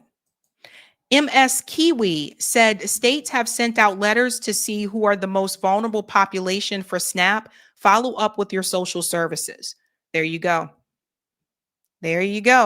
If you can, other things, guys, if you can make meals for people, if you want to volunteer and do potlucks, something like that, like the last thing I would want is for anybody to go hungry on Thanksgiving Day. And that's what I'm thinking about. Like, I'm thinking about people that may not be able to have a Thanksgiving, Crazy things, guys. Crazy things. Okie dokie. All right. We're going to move on to the next story here. This one is more positive. So let's go ahead and get on to that. Hey. All right. We're making good time. So, pretty interesting story. Last week, I showed you the recent poll about the New York City mayor race and where Zohran, Cuomo, and Sliwa stood. We have a new poll. And this poll is very shocking, at least if your name is Andrew Cuomo. Believe it or not, Andrew Cuomo has managed to decrease in the poll even more since the last one I showed you a couple of days ago. This new poll from the AARP Gotham poll, it shows in this three-way race, Andrew Cuomo is at 28.9%. The poll that I showed you a couple of days ago, he was at 31%. I was like, okay, so he's at 28.9%. Zohran Mandami is at 43.2%. So you see this? And Curtis Sliwa is at 19.4%. Curtis Sliwa will probably get roughly around 20%. I think that's what Larry Sharpe was saying. In a two-way race, Zohran Mandami would be at 44.6% and Andrew Cuomo 40.7%. So what this shows you is that Sliwa is really putting a wrench in Andrew Cuomo's side. Andrew Cuomo wants Curtis Sliwa to drop out of the race because of this reason. When you look at these numbers, like, I'm not even kidding. He was at 31%. Now he's at 28.9%, Andrew Cuomo. He's going down. He's not going up. The only way that Andrew Cuomo even has a chance is if Curtis Sliwa was to drop out of this race. Now, there's just one problem for Andrew Cuomo. Curtis Sliwa does not want to drop out of this race. And he's been very vocal about it. Andrew Cuomo was recently on Fox News. And so he is kind of, I guess, sticking it to Curtis Sliwa, telling him that he needs to get out of this race. Listen to this, guys. To Republicans, I say, you're New Yorkers. We're all New Yorkers. And this is about the future of New York and saving New York City. And the only alternative is Zohran Mandami. Curtis Sliwa is not an alternative. He is not a viable candidate. You vote for Curtis, you may as well vote for Zohran Mandami directly. And if this city becomes a Zohran Mandami city, a socialist city, it's going to be the death of New York as we know it, whether you're a Democrat or Republican. So it's really interesting how he says that it's going to destroy New York City, as if New York City, I mean, people in New York have been screaming for affordability for years, right? So when he says that it would ruin New York City, what he really means is that it would ruin it for the billionaire class. It would be a problem for the billionaires. It would be a problem for the establishment, a problem for big business. That's really what he's saying, not for the working class people. So now he's using those typical Democrat talking points of, well, if you vote for Curtis Sliwa, you're voting for Zohran Mandami. You know, like when people say if you voted third party, you're voting for Trump, like that type of thing. He also went on to MSNBC. He's really, he's really desperate. He's really trying here. He went on to MSNBC to also make the case as to him being a moderate. Listen to this. What would you do for young voters? Yeah. Well, I think you're right. He had a big turnout on 20 to 30 year olds. Part of that is fresh face. Part of it is where socialists now, because remember, this is Democratic socialists. I'm now a moderate Democrat. By the way, how I became a moderate Democrat, I don't know. I was a crazy liberal all of my life, son of a crazy liberal. But now I'm a moderate. So it was, we're all socialists and anti-Israel. And anti-Israel first, Jonathan. That's what was the driving passion in that primary. Yeah, because apparently it had nothing to do with, I don't know, affordability, cost of living, someone coming to you saying, hey, I'm going to make it so that your rent doesn't continue to increase, has nothing to do with that. Has nothing to do with the possibility of a free bus, has nothing to do with the cost of living, just all about Israel, Israel, Israel. Yes, obviously, the pro-Palestinian protesters. There are many of them that do support Zohran and did support him, but not just because of that reason. But what we are seeing here, folks, is that this pro-Israel rhetoric during a genocide is not helpful for a candidate running with that message. And Andrew Cuomo, you would have thought he would have picked up on that, but he's corporate, he's corrupt, he don't give a damn. I think he really thought that his name and his name alone could help him win this race. I really do. I don't think that Andrew Cuomo thought that he would have to put in much work for this. I think he thought it was just going to be handed to him.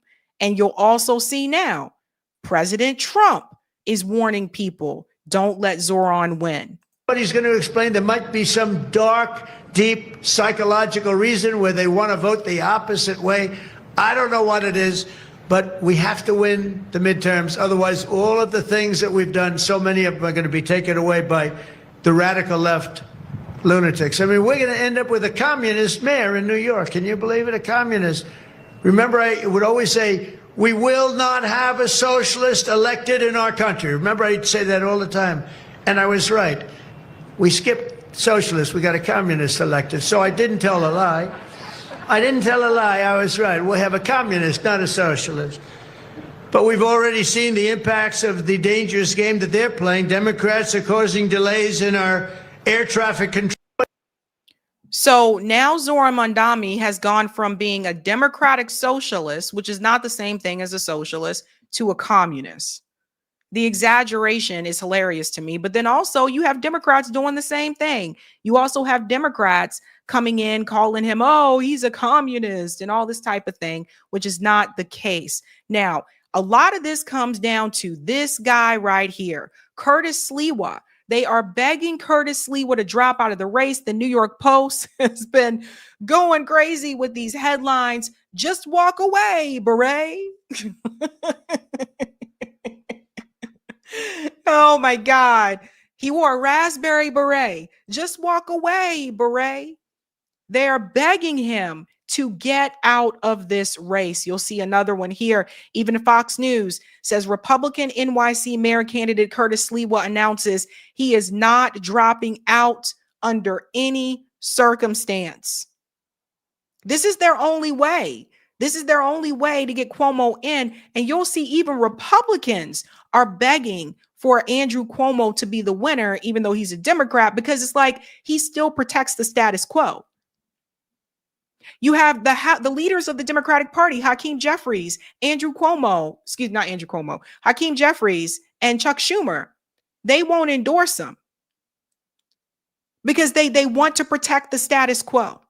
So Curtis Sliwa says he is not dropping out of this race. Guys, it's 2 weeks away. 2 weeks away. Now, anything can happen, but I do want to show you what Curtis Sliwa said on the Breakfast Club, how much he was offered to drop out of this race. Let me tell you straight up, the billionaires are not going to determine who the next mayor of New York City is. Let the people decide. I trust people. I don't trust billionaires. I don't trust the professional political class. They are not going to choose the mayor. Let the people decide. If they choose Zohran Mamdani, I'm not running away. Like Andrew Cuomo said, oh, if he becomes mayor, I'm going to run to Florida. I stay. I improve. I don't move. I was born in New York. They tried to kill me in New York. The Gattis and Gambino shot me 5 times with hollow point bullets in June of 1992. This guy is like the white 50 Cent.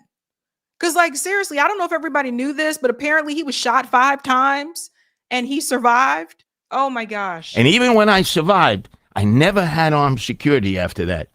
Today, I walk into your studios here. I have armed security with me, former NYPD cops. Why? Because I wouldn't take the payout from the billionaires to drop out. How much did they offer you? I saw you on the news a few weeks ago say that. You was like, if one more billionaire calls me and offers me money to drop out, I'm going to record the call and put it out. They'll be talking to Alvin Bragg, the DA. But how much did they $10 million with Jeeves, stretch limo, chauffeur, no-show job. Eric got the same offer. What you? Curtis Sliwa was offered $10 million to drop out of this race. And according to him, Eric Adams got the same offer, $10 million. And for most people, money talks.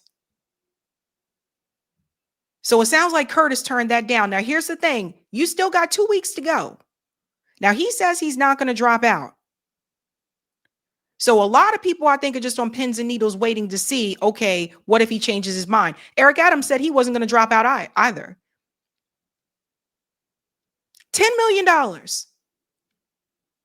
This is what is really driving politics in this country. $10 million spent to get a candidate to drop out of the race instead of, I don't know, $10 million to build more housing, more homes, feed people, things like that.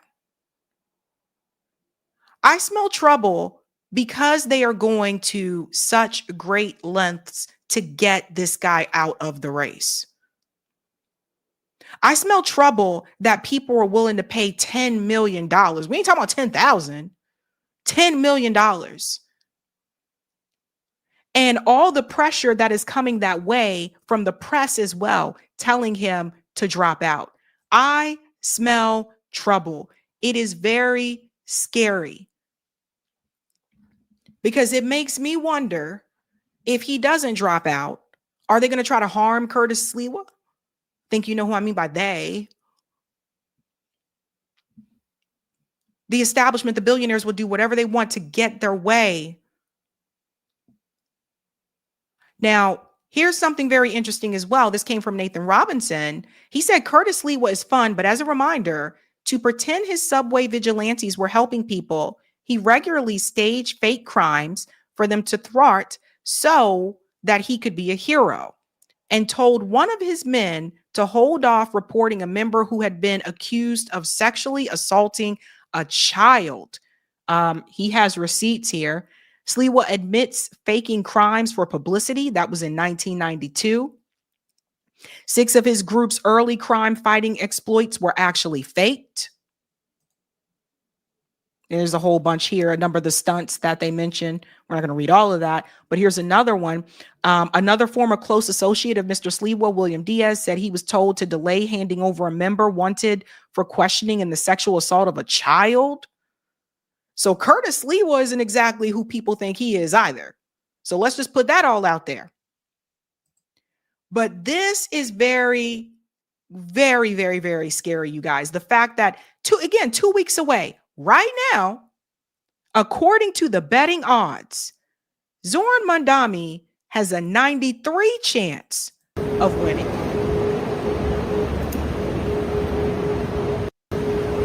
93% chance of winning mayor of New York City. Andrew Cuomo has 7%. So let me tell you something, guys. Pay attention to what's going to happen over the next 2 weeks, because I smell trouble. I would not be surprised if they try to do something. If the billionaires try to do something, the establishment tries to do something. I don't know. You really cannot put anything past these people. You really can't. And I thought that they probably figured that if we give Curtis like 10 million, we can get him out of there.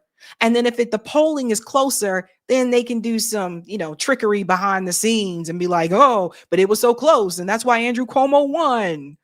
But the polls are not close at all between Andrew Cuomo and Zohran Mandami. So if you did something tricky behind the scenes this time around, it would be obvious as hell. They need the polls to be closer to try to do something. So I'm just sitting back wondering, what are they going to do? And I don't know, man. 2 weeks away. But the establishment is very concerned. The billionaires are very concerned. I agree. I told you guys before, I think Zohran might govern more like a moderate.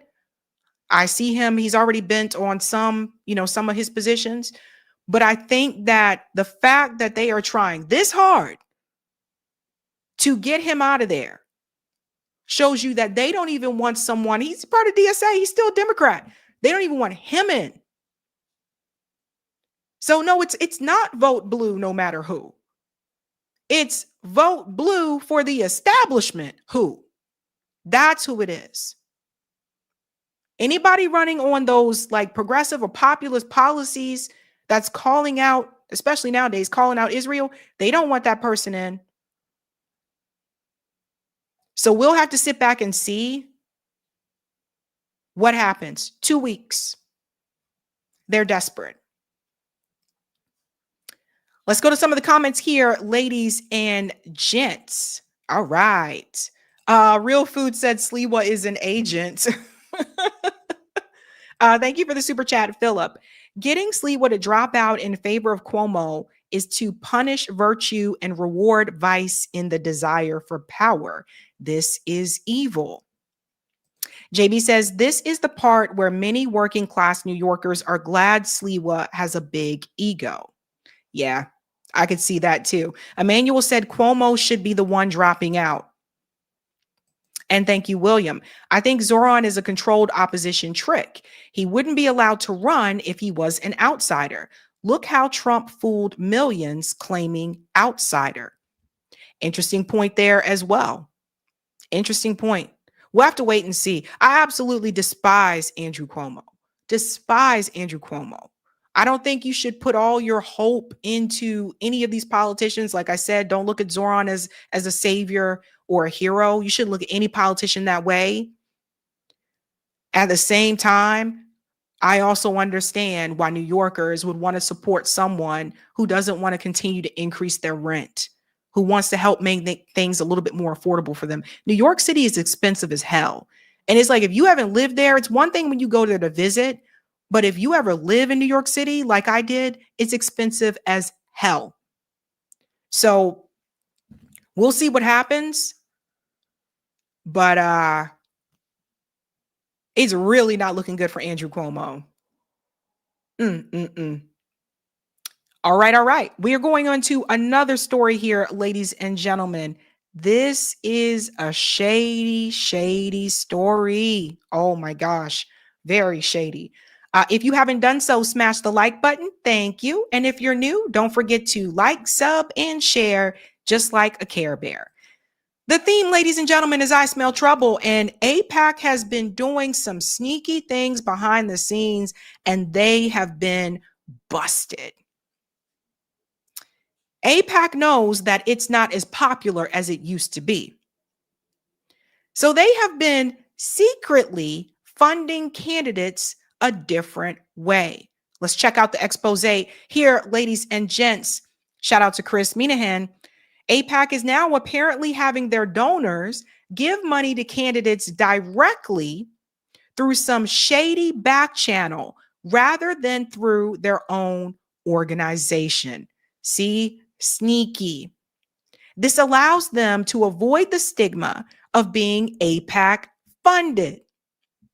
The site appears to be using Democracy Engine LLC as the vendor, meaning they may be able to skirt FEC requirements to earmark the donation. But what's also clear is that donors are being sent this link from Aipac driving donations without any transparency of that happening. And that is coming from this report from Matthew Eady. New, I've obtained 2 emails sent directly from Aipac on August 21st and September 15th, fundraising for State Senator Laura Fine in Illinois, District 9.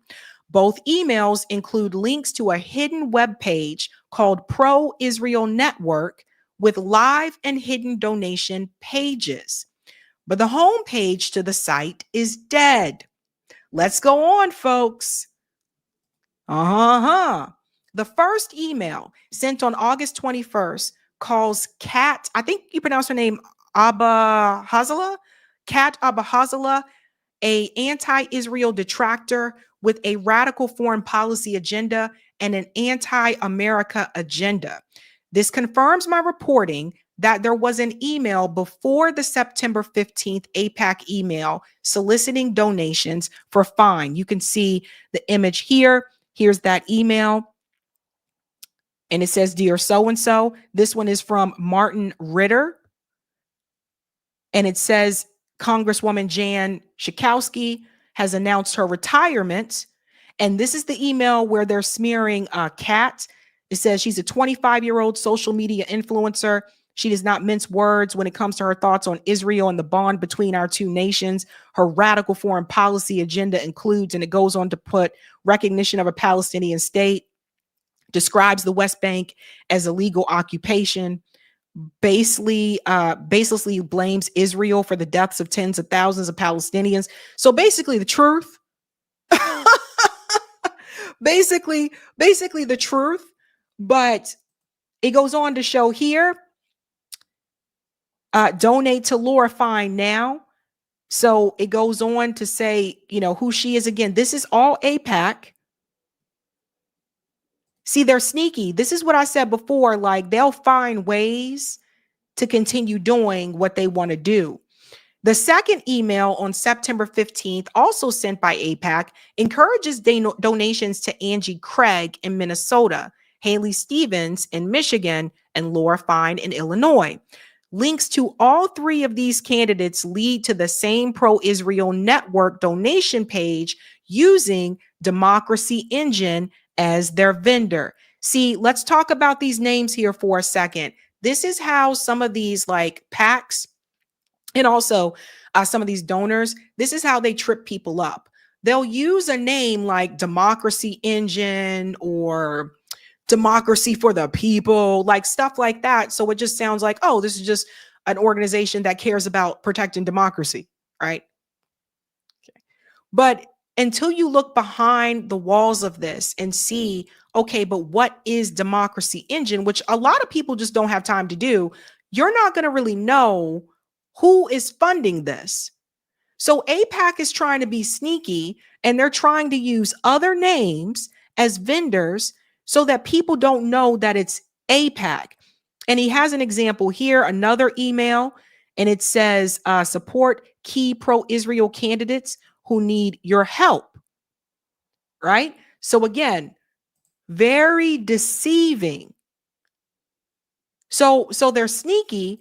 It goes on to say here, the site is using Democracy Engine LLC as the vendor, meaning they may be able to skirt FEC requirements to earmark the donation.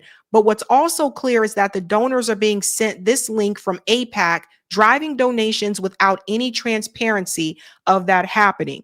And you can see here, see how it says donate $7,000?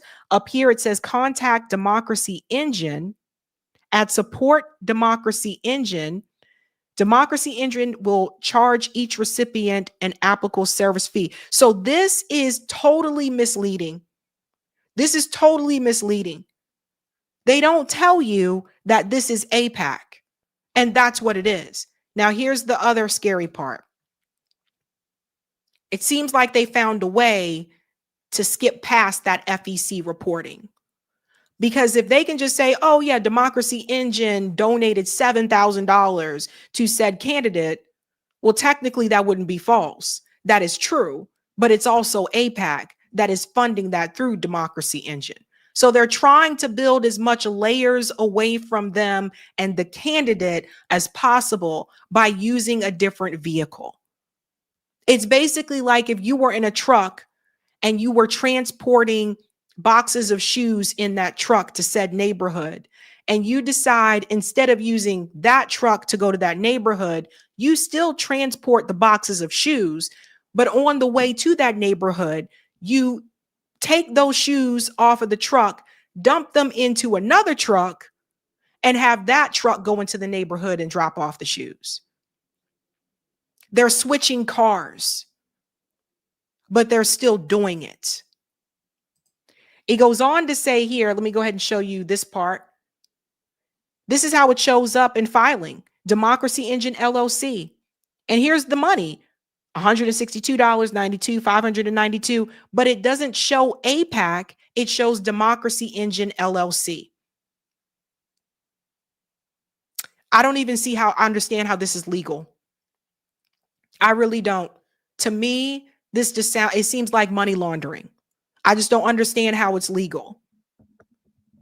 So we got to educate everybody here, folks. They are very sneaky. In Matthew Eady's article, he pointed out something else. Aipac donors flood fines campaign. See, these candidates now can be sneaky and they can say, I don't take any money from Aipac. I'm taking money from Democracy Engine, but you're still getting money from Aipac. So they are coming up with all kinds of ways to just get past it. Let's make this a little bit bigger for the people in the back. So check this out. Because of that, over 270 donors, many of whom have backed dozens of Republican politicians and the nation's largest pro-Israel lobbying group, donated over $319,000 to Senator Fine's congressional campaign since May.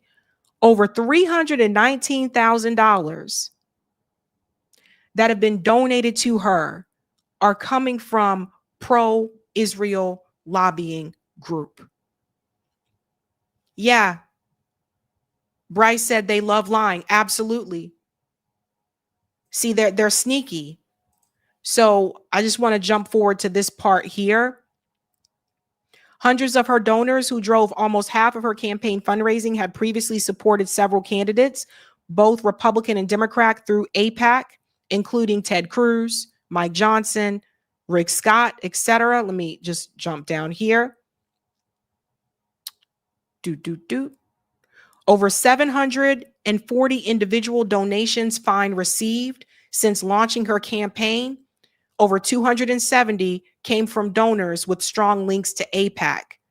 So now this can show up as an individual donation. See, they always find ways around this.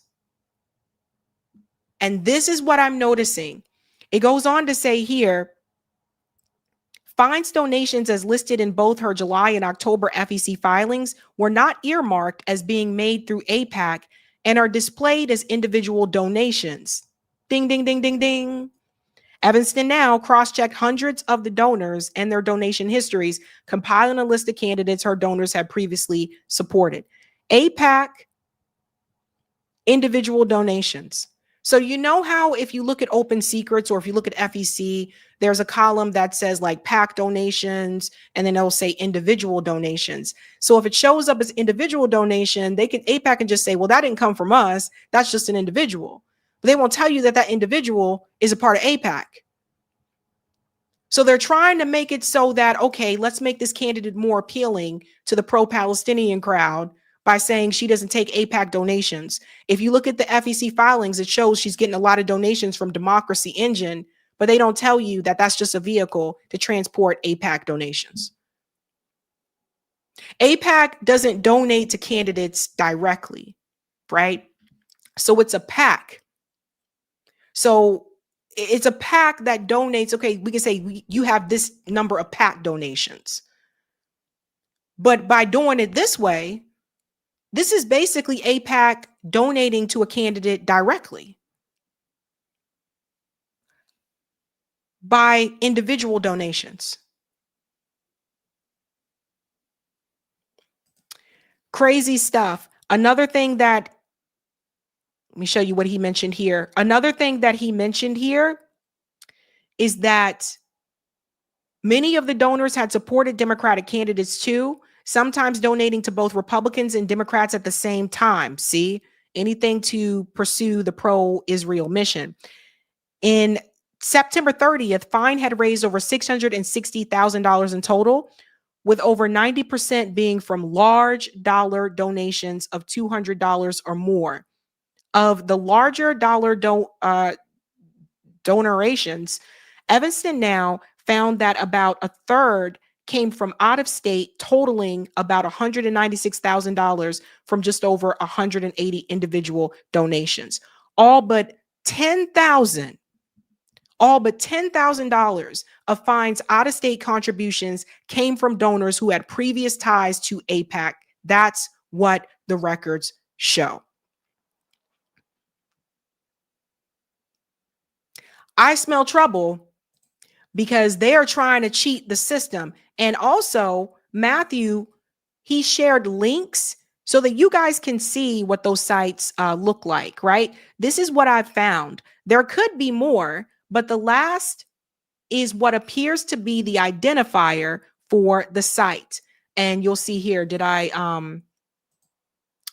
show it here? So here's one example. Laura Fine, Pro-Israel Network. This is still Aipac. Support pro-Israel House candidate Laura Fine. Still AIPAC, guys. Let's go back to that link because he included others. Here's another one to show you it's not just Laura Fine. Haley Stevens. New site, different name, pro-Israel network, pro-Israel community for Haley Stevens. This is still AIPAC. Sneaky. Very, very sneaky.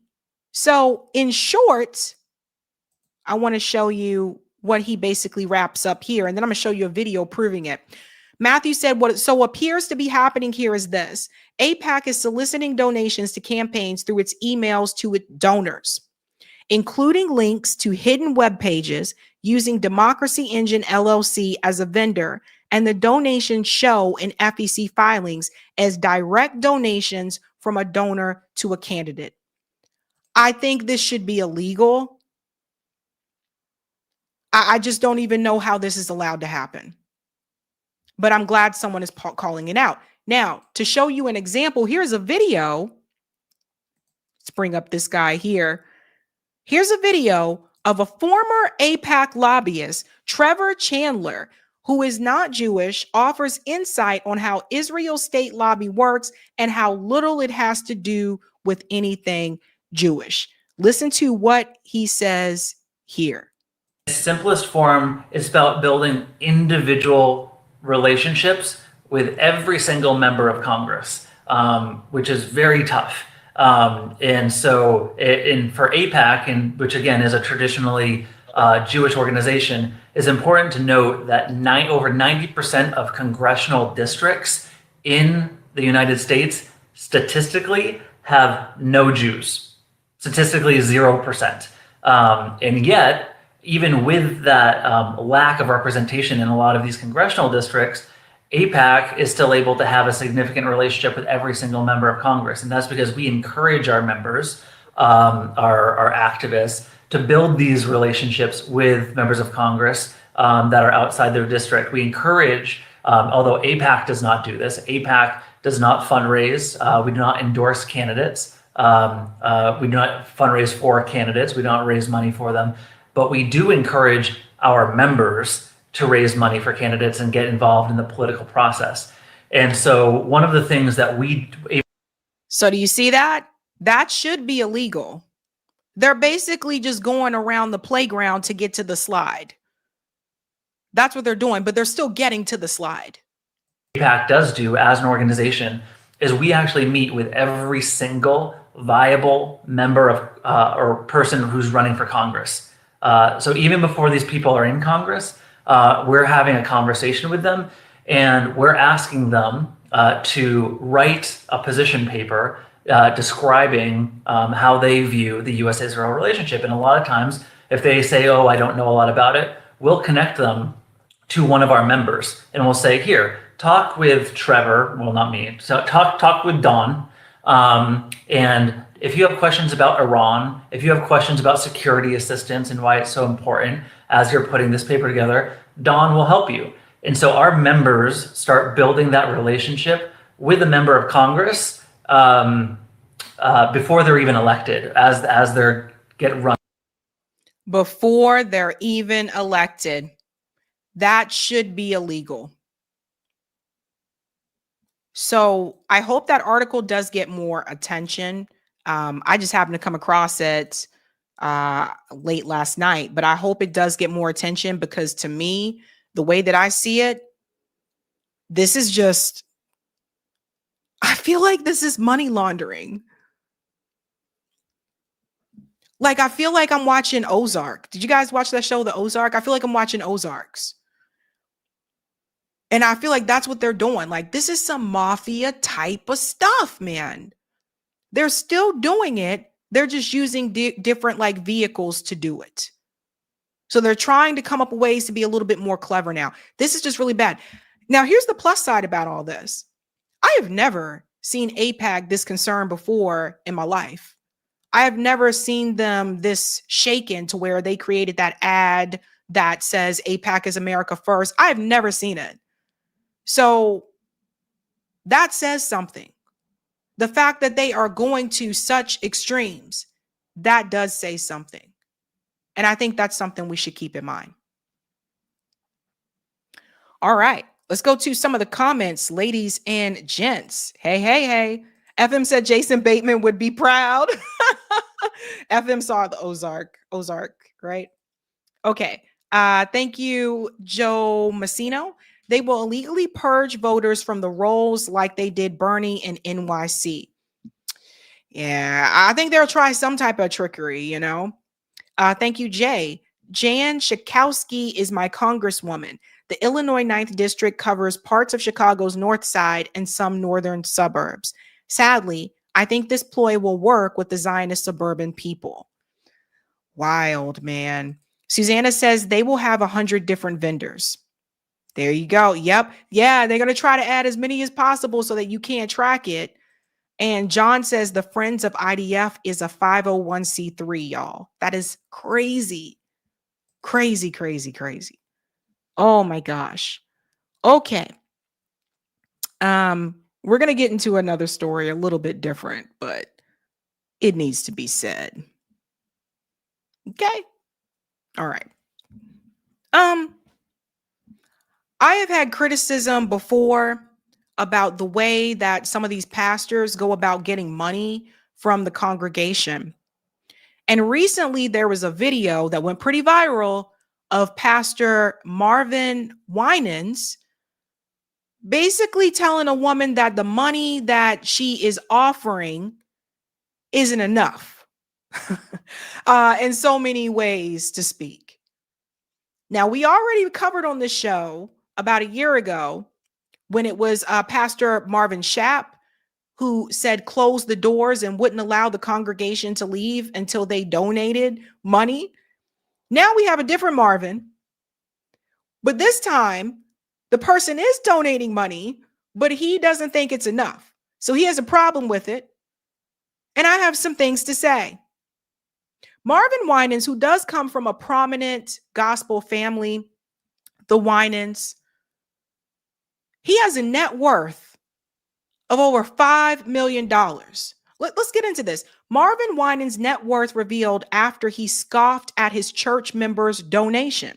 The pastor went viral for telling the member he asked the congregation to give 1,000 plus 1,000. This is Pastor Marvin Winans. Let's continue on. So Marvin Winans is a member of one of the most notable families in gospel music, the Winans. The chart-topping family used their notoriety to spread music and later ministry to the world. After decades of singing, Marvin branched out and created his place of worship, Perfecting Church, in the family's hometown of Detroit, Michigan. I'm going to pause right there. The Winans, like they sang, like there was a brother-sister duo, BB and CC Winans. They sang, they put out albums, like, and I'm talking about like, not like they just made some local songs here and there, but like, no, they put out chart-topping albums. They are very well known in the Black gospel community. So people know about the Winans. This ain't no broke family. Okay? Now, Marvin's church sparked controversy in October 2025 when a video obtained by Baller Alert captured him scolding one of his members, Roberta McCoy, for offering the church $1,000 plus an additional $235, which totals $1,235. I'll get to the video and you'll get to see what he said yourself. The request from Marvin to his church members piqued interest into his own pockets, including his net worth. Here's a look at his finances. Dun, dun, dun. According to Celebrity Net Worth, Marvin's net worth is estimated at $5 million. His impressive net worth stems from his musical prominence, which he began when he and his brothers formed their gospel singing group, the Testimonial Singers. According to the Gospel Music Hall of Fame, the group changed its name to the Winans after they were discovered by gospel artist Andre Crouch, who signed them to Light Records in the early 80s. In 1981, the Winans debuted their first record, introducing the Winans. Throughout the 80s and the 90s, the Winans became successful by sticking to their gospel roots while also being unafraid to delve into R&B genre, which eventually put them on Vanessa Bell Armstrong, Anita Baker, and Michael McDonald's radar. Yeah, Michael McDonald. You guys know Michael McDonald? You know the guy that sings like do. What's the song? The one, the guy that came from, I think he's from the Doobie Brothers or something like that. Warren G remade his song. You know the song Regulators? Regulators. He sampled that from that song. I can't forget. There's no love anymore. My parents used to play that song. Can't forget. Things will never be the same again. You guys know what I'm talking about. Okay, so some of you guys do know. Yeah, okay, so you know Michael McDonald. Yeah. Okay, cool. So they got on the radar of Michael McDonald, like Anita Baker, Vanessa Bell Armstrong at that time, you know, really big singers in the secular music industry. Quincy Jones even signed the group to his label, Quest Studios, in the early 90s. Marvin's work with the Winans earned him a Grammy in 1985 for Best Male Soul Gospel Performance for the song Bring Back the Days of Yay and Nay. Okay? All right. So that's important because when you see this video, I mean, I have things to say. This is Marvin Winans here. He goes viral after criticizing a woman and her son in front of the entire church for donating $1,200 instead of $2,000 during a fundraiser. Let's see, I'll put the caption on here so you can see. Here we go. I, Roberta McCoy, giving faith and stand in unity with the vision of perfecting church of sowing this seed of $1,000 plus $235 and receiving the blessings to come to all that participated. Now that's pause. Now this donation is going towards, I guess they're trying to build a new faith center. Okay, so they're trying to build a new faith center. Now that's 1,000 plus 200 something. Okay. Now we're going to listen to this again because I'm going to go off about this because I really do not like when people look down on, you know, how much you have to give. I, Roberta McCoy, giving faith and stand in unity with the vision of perfecting church of sowing this seed of $1,000 plus $235 and receiving the blessings to come to all that participated. Now that's only $1,200. Yes. Y'all not listening to what I'm saying. If you have 1,000 plus 1,000. Okay. Well, I'm gonna work on the other 800. Well, that ain't what I asked you to do.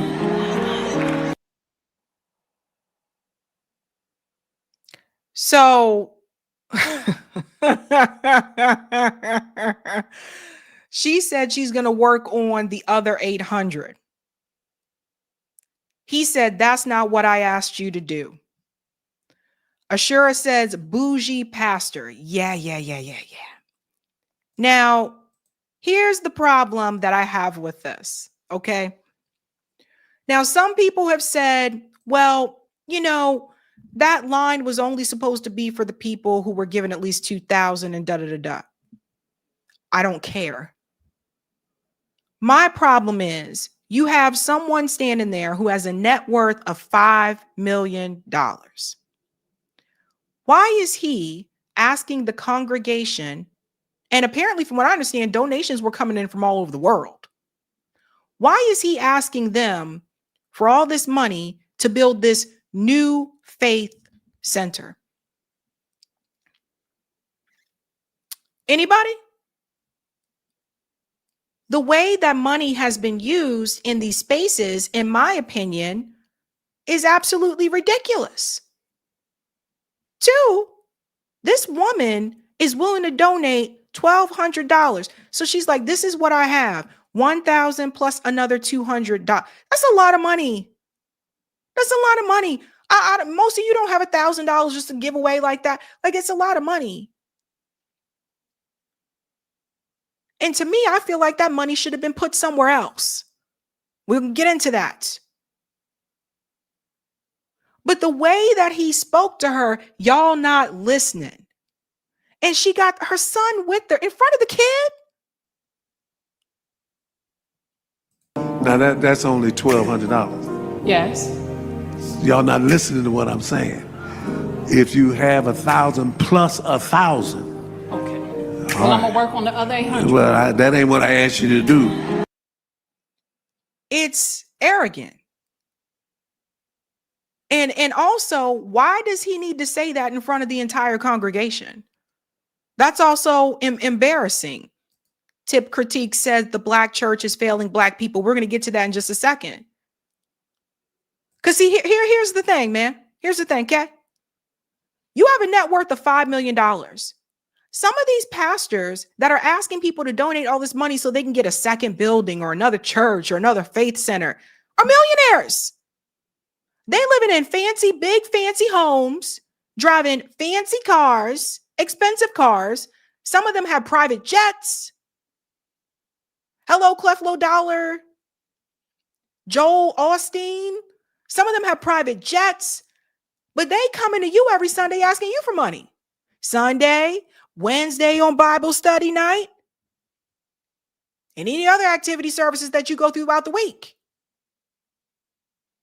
Now, don't get it twisted. I understand that buildings have to be maintained. I do understand that if you have a building, you have a church, whatever facility you have, there are repairs that need to be made. These things have to be maintained. I get it. Okay. What I'm saying is, though, when the pastor living large and he had all these platinum albums that I just told you about, he's a whining. This isn't Pastor, Joe that just started a church at a shopping center 2 years ago. He's a whining. He's loaded. He could take his own damn money and build a new faith center. You see what I'm saying? That's the problem. That's the problem. He's a millionaire. A lot of these people ain't millionaires. A lot of people in the congregation, a lot of times, they doing the best that they can do. But I remember seeing people donating money to pastors in the church when they didn't have it to pay their bills. I got to pay that light bill, but I need to pay tithes. So it just now, and I look at things. I pay attention to things, especially over the years. When I was little and when I grew up, I paid attention to things. And I'm like, wait a minute now. The pastor is driving a fancy car, Jaguar, Rolls Royce, got blinged out rims, expensive suits, live in a big old house with a pool. And some of the people in the congregation are struggling to pay their rent. That don't seem right. That isn't what the church was supposed to be about. And some of these mega churches have been getting over for years, getting over on people. To me, it comes across as a scam. So I have the same type of feeling I did towards Marvin Sharpe, when he told the people that they couldn't leave the church until they donated money. You loaded. People talked about it before. They talked about pimps in the pulpit. And when I look at someone again like Marvin, we talk about pimps in the pulpit or these con artists, etc. You came from a family that, dude, you're famous. You recorded with Quincy Jones. You sold multiple albums. Again, you're not just a pastor that started preaching yesterday. But you asking them for money for a new center for what? You could buy that building. That's what really, really bothers me. So you see, a lot of people are talking about this because even there's a number of articles about it. We'll go into a little bit more here. Even BET News covered it, you guys. They're like, uh-oh. Bishop Marvin Winans faces backlash after confronting a church member over a fundraising gift. So we'll go into a little bit here. There he is again. Like I said, dude is loaded. Let's go on a little bit here. Okay. Just want to get past this clip part. This part. Perfecting Church has been raising funds for years to complete a massive worship center. The construction began 2 decades ago, but stalled after the 2008 recession halted financing. So they've been building this for 2 decades. You know what I'm saying? City officials sued in 2023, calling the unfinished building a public eyesore. A new agreement later revised the design, with completion expected by 2025. Well, we ain't got that long to go in this year. But the point is, they started building this 2 decades ago. Okay? Now, let's see. Eric, can you Google this, Perfecting Church? I want to find out the location because I'm going to make a point. The situation has also drawn comparisons to other church controversies when gospel singer Marvin Sapp faced criticism in August 2024 when footage resurfaced of him requesting $40,000 in donations at a convention and instructing ushers to close the doors. Many of you remember I went through that video. So that was this one here. And Sapp had commented and he said that the order was meant to ensure safety, explaining the movement during collection periods can expose finance teams to risk. Yeah, okay, whatever. This is what he said. And they understand the cost that is involved. There's 1,000 of you. I said close them doors. Ushers, close the doors. Close the doors. Close the doors. It's 1,000 that's watching online. This is a small seed. If I get 1,000 online to give this, if I get 1,000 in the sanctuary to give this, that's $40,000 tonight. Now, everyone up here, we've all sold and seeded, but I need everyone standing up here with us, with me, to plant a seed of $100. Because again, it costs to sit up here. And this is what I need you to do. If you're giving electronically, or even if you're giving tangibly, I'm gonna have y'all come to the altar and give it, because I need to see 1,000 people moving. Bring them baskets. I want the baskets up here. I want to see the folk.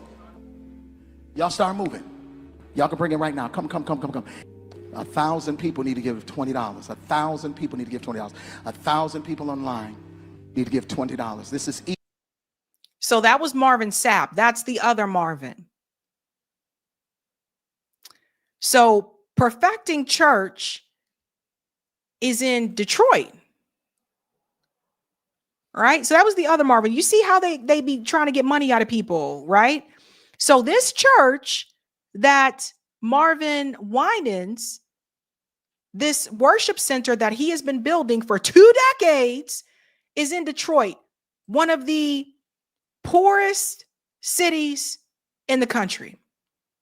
Detroit, Michigan, which has closed over 40 schools. As my comrade Rome from RBN said, he watched them close 40 schools in Detroit, Michigan. You in Detroit, Michigan, asking people for $2,000. You've got to be kidding me. 20 years is a scam. And people got to wake up to it. Just because someone is a pastor, that doesn't mean they're telling you to do the right thing. Put the title aside, use brain. And you'll see here, this woman, she came to his defense. There's always one. That service was 2.5 hours long, and people donated from all over the world. That woman got in line for people who sold $2,000 for the building of the new church. That's what he was talking about. But it was a huge success, so we knew the devil would be busy lying. Yeah, I'm sure he probably told you to say that. You know what I'm saying? Who gives a damn? I don't care if she got in the wrong line. I don't care what line she got in. The point is, how you asking people for $2,000? You've been building the same building for 2 decades, and there's no building.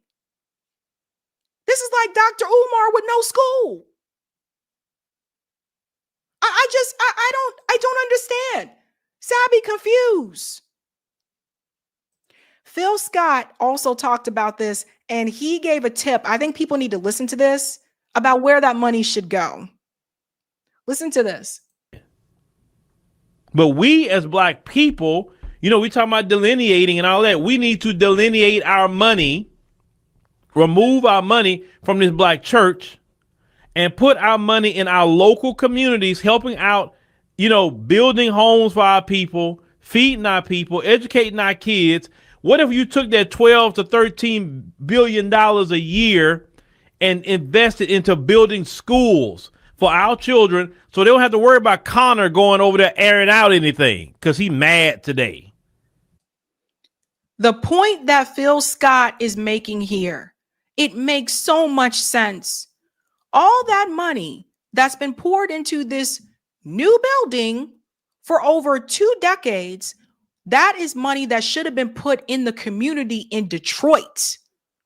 All that money that's being used for that new worship center could have been used to build a new school in Detroit.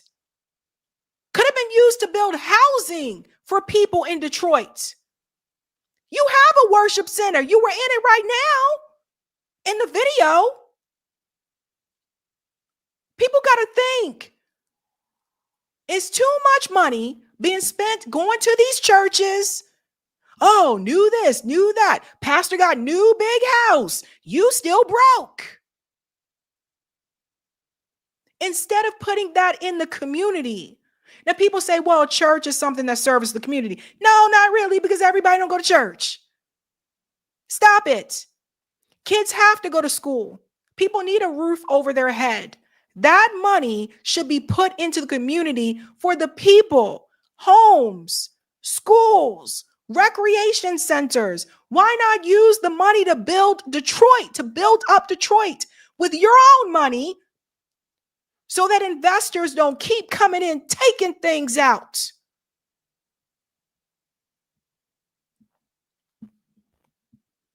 It was very painful to me to see that woman with 1,000. The fact that she had that to give. And with the little nasty little attitude that he had, see, y'all not listening. First of all, look, I don't care how many damn albums you sold, okay? All right? I don't care how many albums you sold. When you asking people for money, you come with some tact first. And then 2, you should be happy for what people can give. I don't care what line she got into. I can't even believe it's been a while. I can't even believe some of these mega churches are now asking for $2,000 donations. What is going on? You don't need a big fancy house to worship. You can worship and praise anywhere. I have watched churches open in these plazas down south where they had the vacant buildings and it was just one room. I've watched people worship in one room. You don't need a big, massive mega church. Some of these pastors get greedy and they live in really large and people in the community struggling. Now I'm going to take it another step because Phil Scott was right about that. But someone else was also right. That was Martin Luther King. Martin Luther King's letter from Birmingham jail. A lot of people familiar with this. Is very long. We are not going to read the whole damn letter. There's this one part I need to highlight. There are many things that are highlighted from this letter that Dr. King wrote. But the part that I'm going to show you, I don't think I've ever seen highlighted. So let me go over here. Eric, can we do control find on type VNC? It'll help me just go straight to it. If we can do that, that'd be great. Thank you. Because we're just going to jump right in. Arch Defender. All right.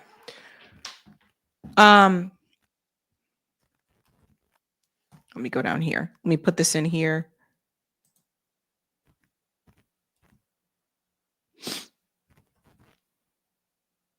Here we go. Arch defender. Because in this letter, Martin Luther King gave another warning. He gave a warning about the church. So often, the contemporary church is weak. So often, the contemporary church is a weak, ineffectual voice with an uncertain sound. So often, it is an arch defender of the status quo. Far from being disturbed by the presence of the church, the power structure of the average community is consoled by the church's silent and often even vocal sanction of things as they are. By the judgment of God is upon the church as never before. If today's church does not recapture the sacrificial spirit of the early church, it will lose authenticity, forfeit the loyalty of millions, and be dismissed as an irrelevant social club with no meaning for the 20th century. Every day I meet young people whose disappointment with the church has turned into outright disgust.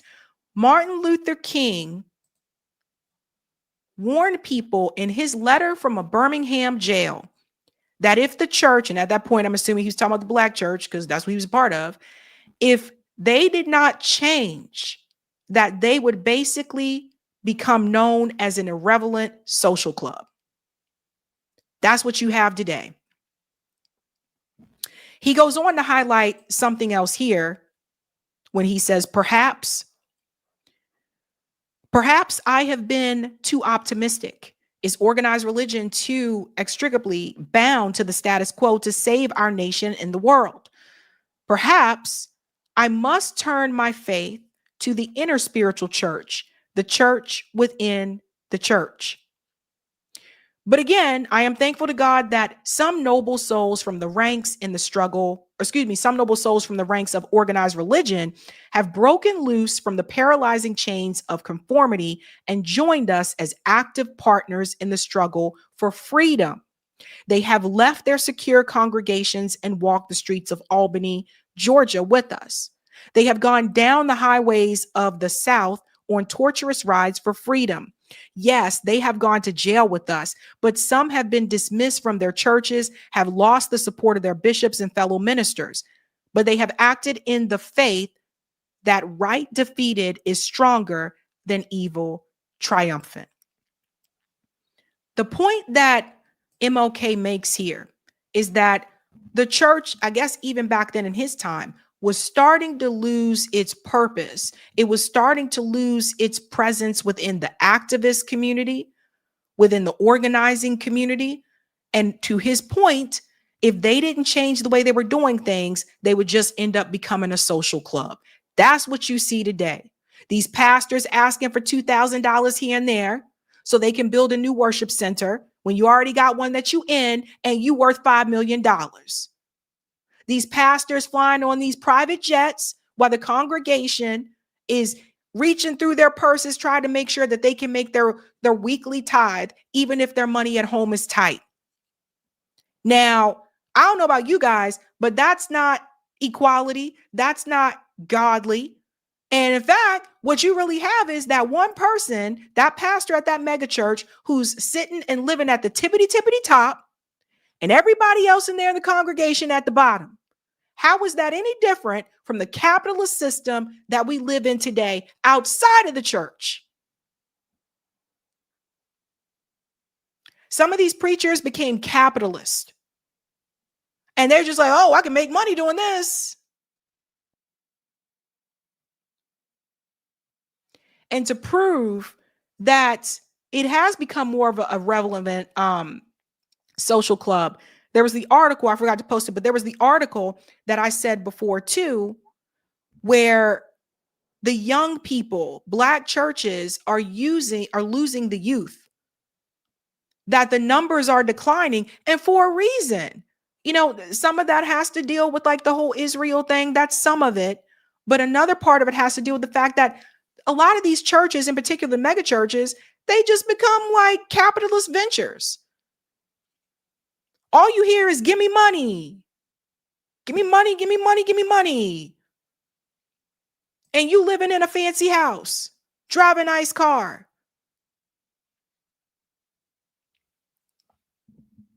So you can't, I mean, it's just a number of things. And then you can't even trust what's said. You know, you still have to, you know, these pastors just be saying anything nowadays. Some of them just want to get on TV. When can I write my next book? TD Jakes is a good example. Joel Osteen is a good example. They found ways to make that profitable. Let me just sell book. Let me have this mega church. You keep giving me money. I keep getting richer, and you guys still at the bottom. What's Christian about that?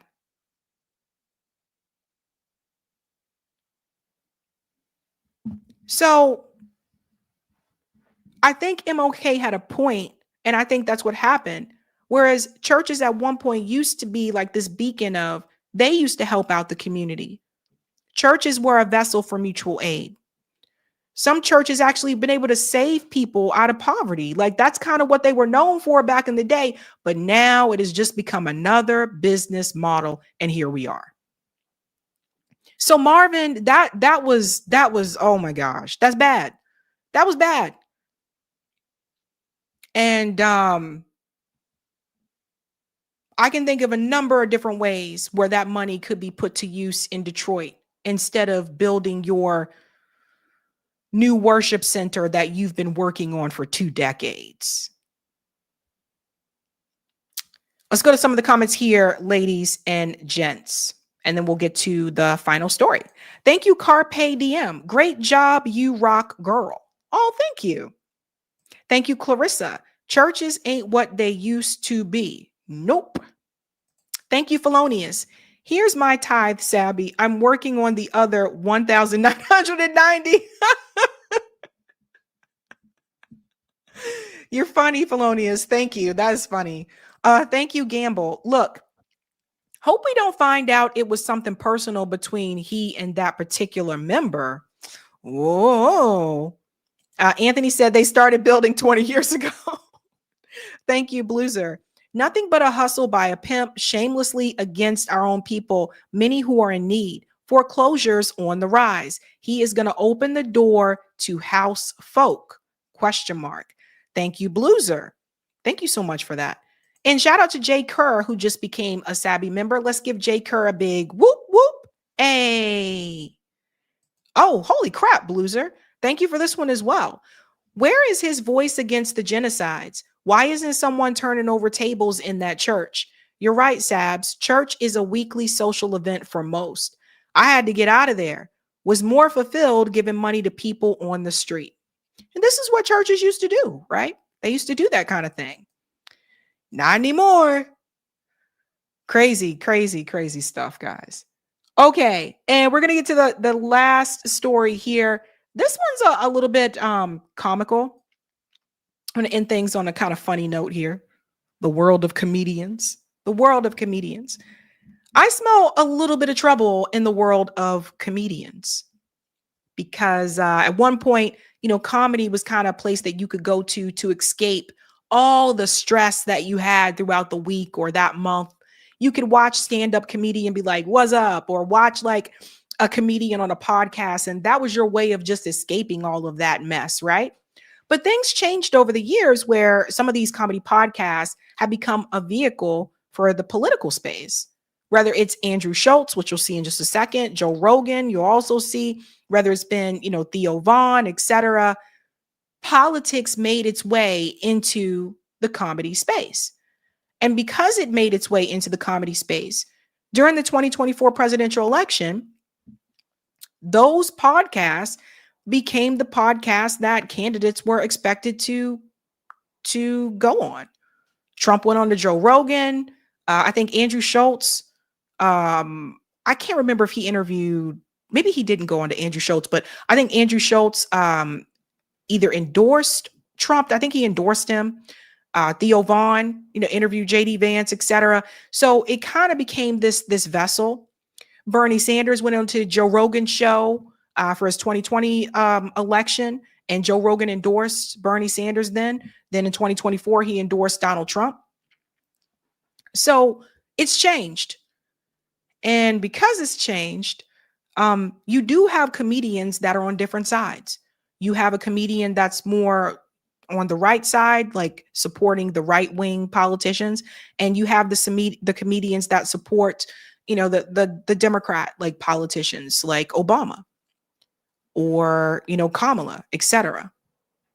And that is interesting because I felt like the one thing that comedians had in common was that all of that would just kind of go by the wayside for a minute, and they would just joke and make people laugh and talk about how important it is for comedians not to lose their right to free speech, how they stood up for Dave Chappelle, how they stood up for Tracy Morgan, because they wanted comedy to be comedy and they didn't want them to lose their voice.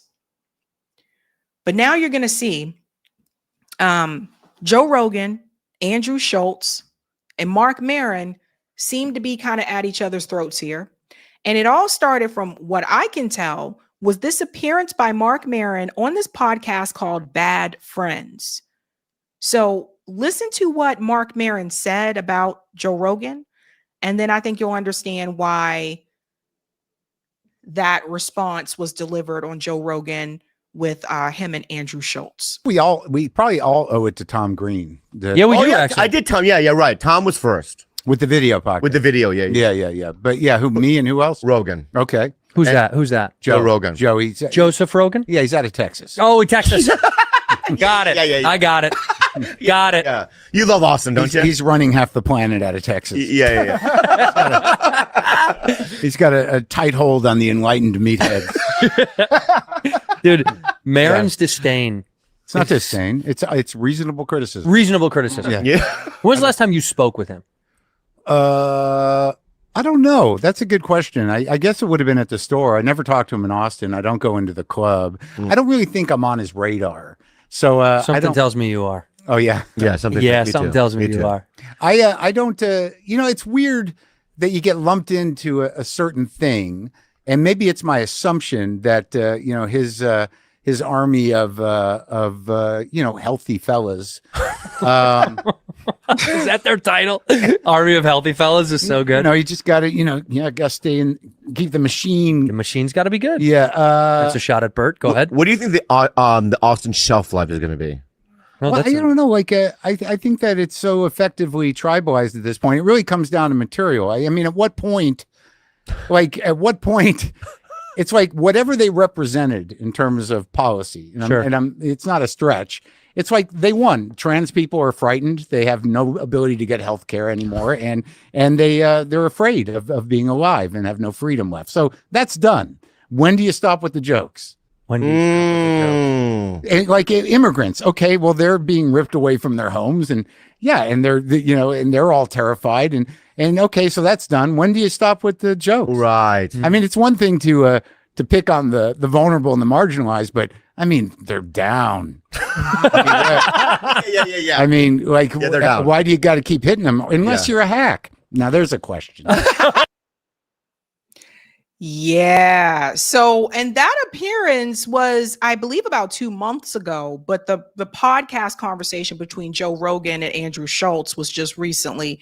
And what they respond to is what I believe was this conversation that happened on Bad Friends. And it's interesting, obviously he doesn't seem to be too fond of Joe Rogan. And I think that Joe Rogan, lost some friends when he endorsed Donald Trump, which is also why, and I don't know. I don't feel like these podcasters should have to endorse anyone, but he did. He did come out publicly and say that he endorsed Donald Trump. That was after, again, endorsing Bernie Sanders in 2020.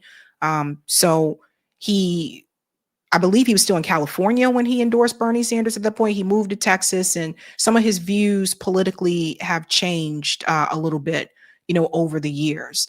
And Mark Maron here just recently interviewed Barack Obama, and he didn't give Barack Obama any pushback at all, so it was very obvious he likes Obama. He's more of a standard like liberal. Joe Rogan, I guess he would describe himself as an independent, but so he can kind of go either way. But Joe Rogan has been criticizing some of the things that Trump has done.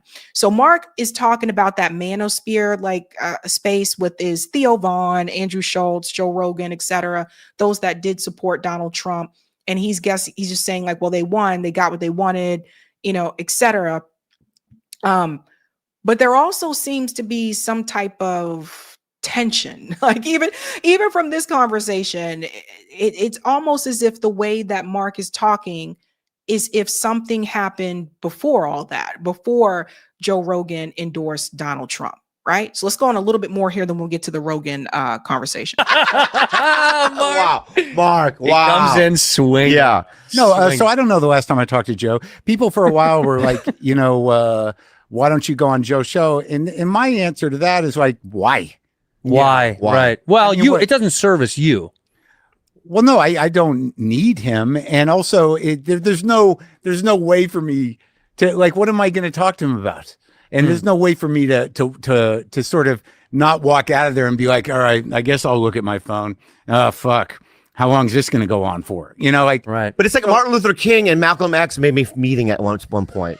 Don't you think? Let's go historical with it. Say it again. Malcolm X and Martin Luther King meeting. They met at one point. Yeah. Well, that's right. And pioneers of the civil rights movement. Which one is Malcolm X and which one's Martin Luther King? Martin Luther King. I don't really think that's not Martin Luther. The analogy doesn't work. No. He's so bad at analogies. Let him keep going with this. It's going to get funnier as it goes on. Yeah. Okay. Let me go with more analogies. He's like, this is if Hitler's and Goebbels had to hang out off the work site. Why? One of those is right. Yeah.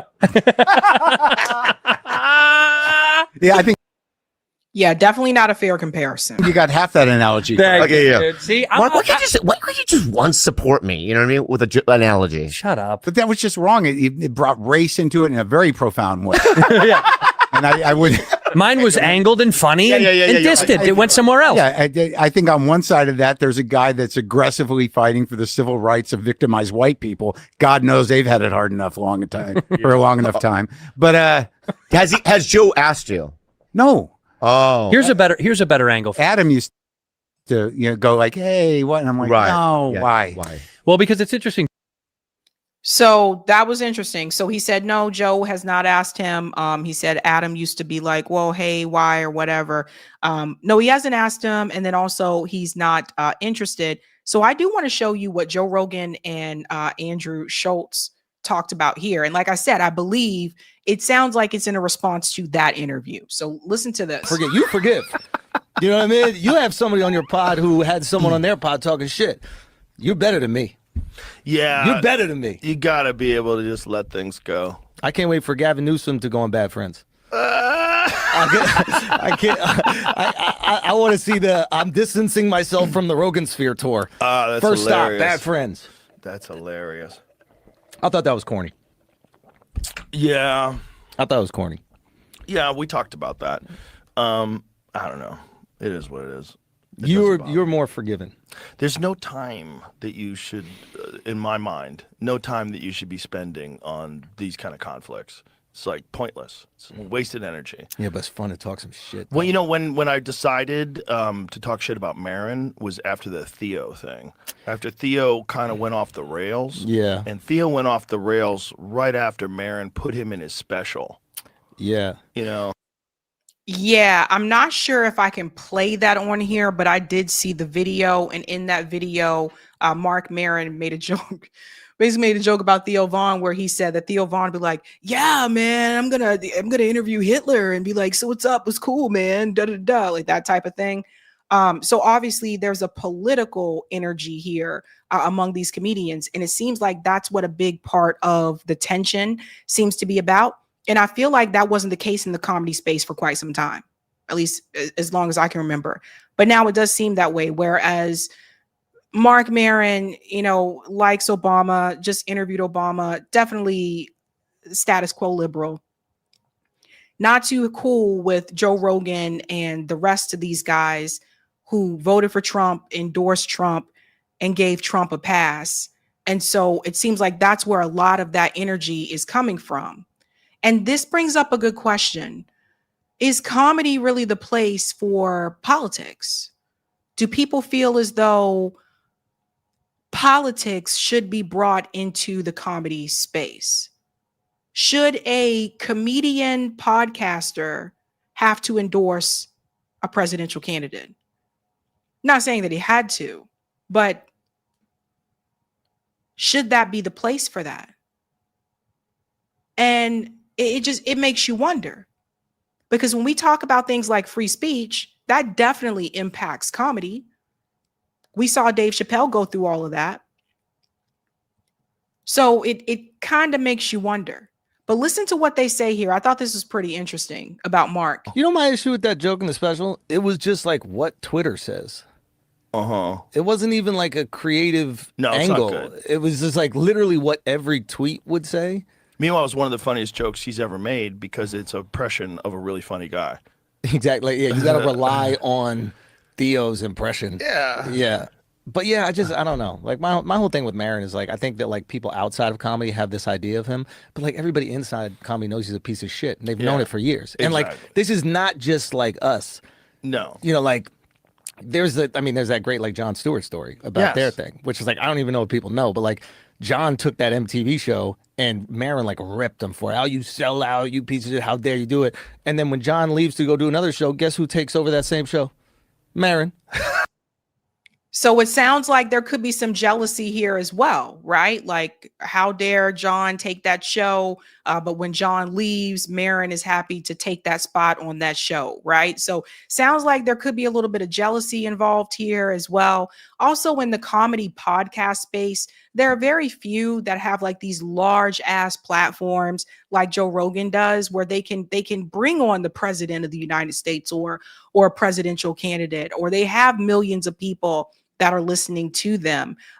When you think about comedians, even when it comes to some of the other offers that they receive outside of comedy, it's typically the same people, right? Like you see the same comedians in movies over and over.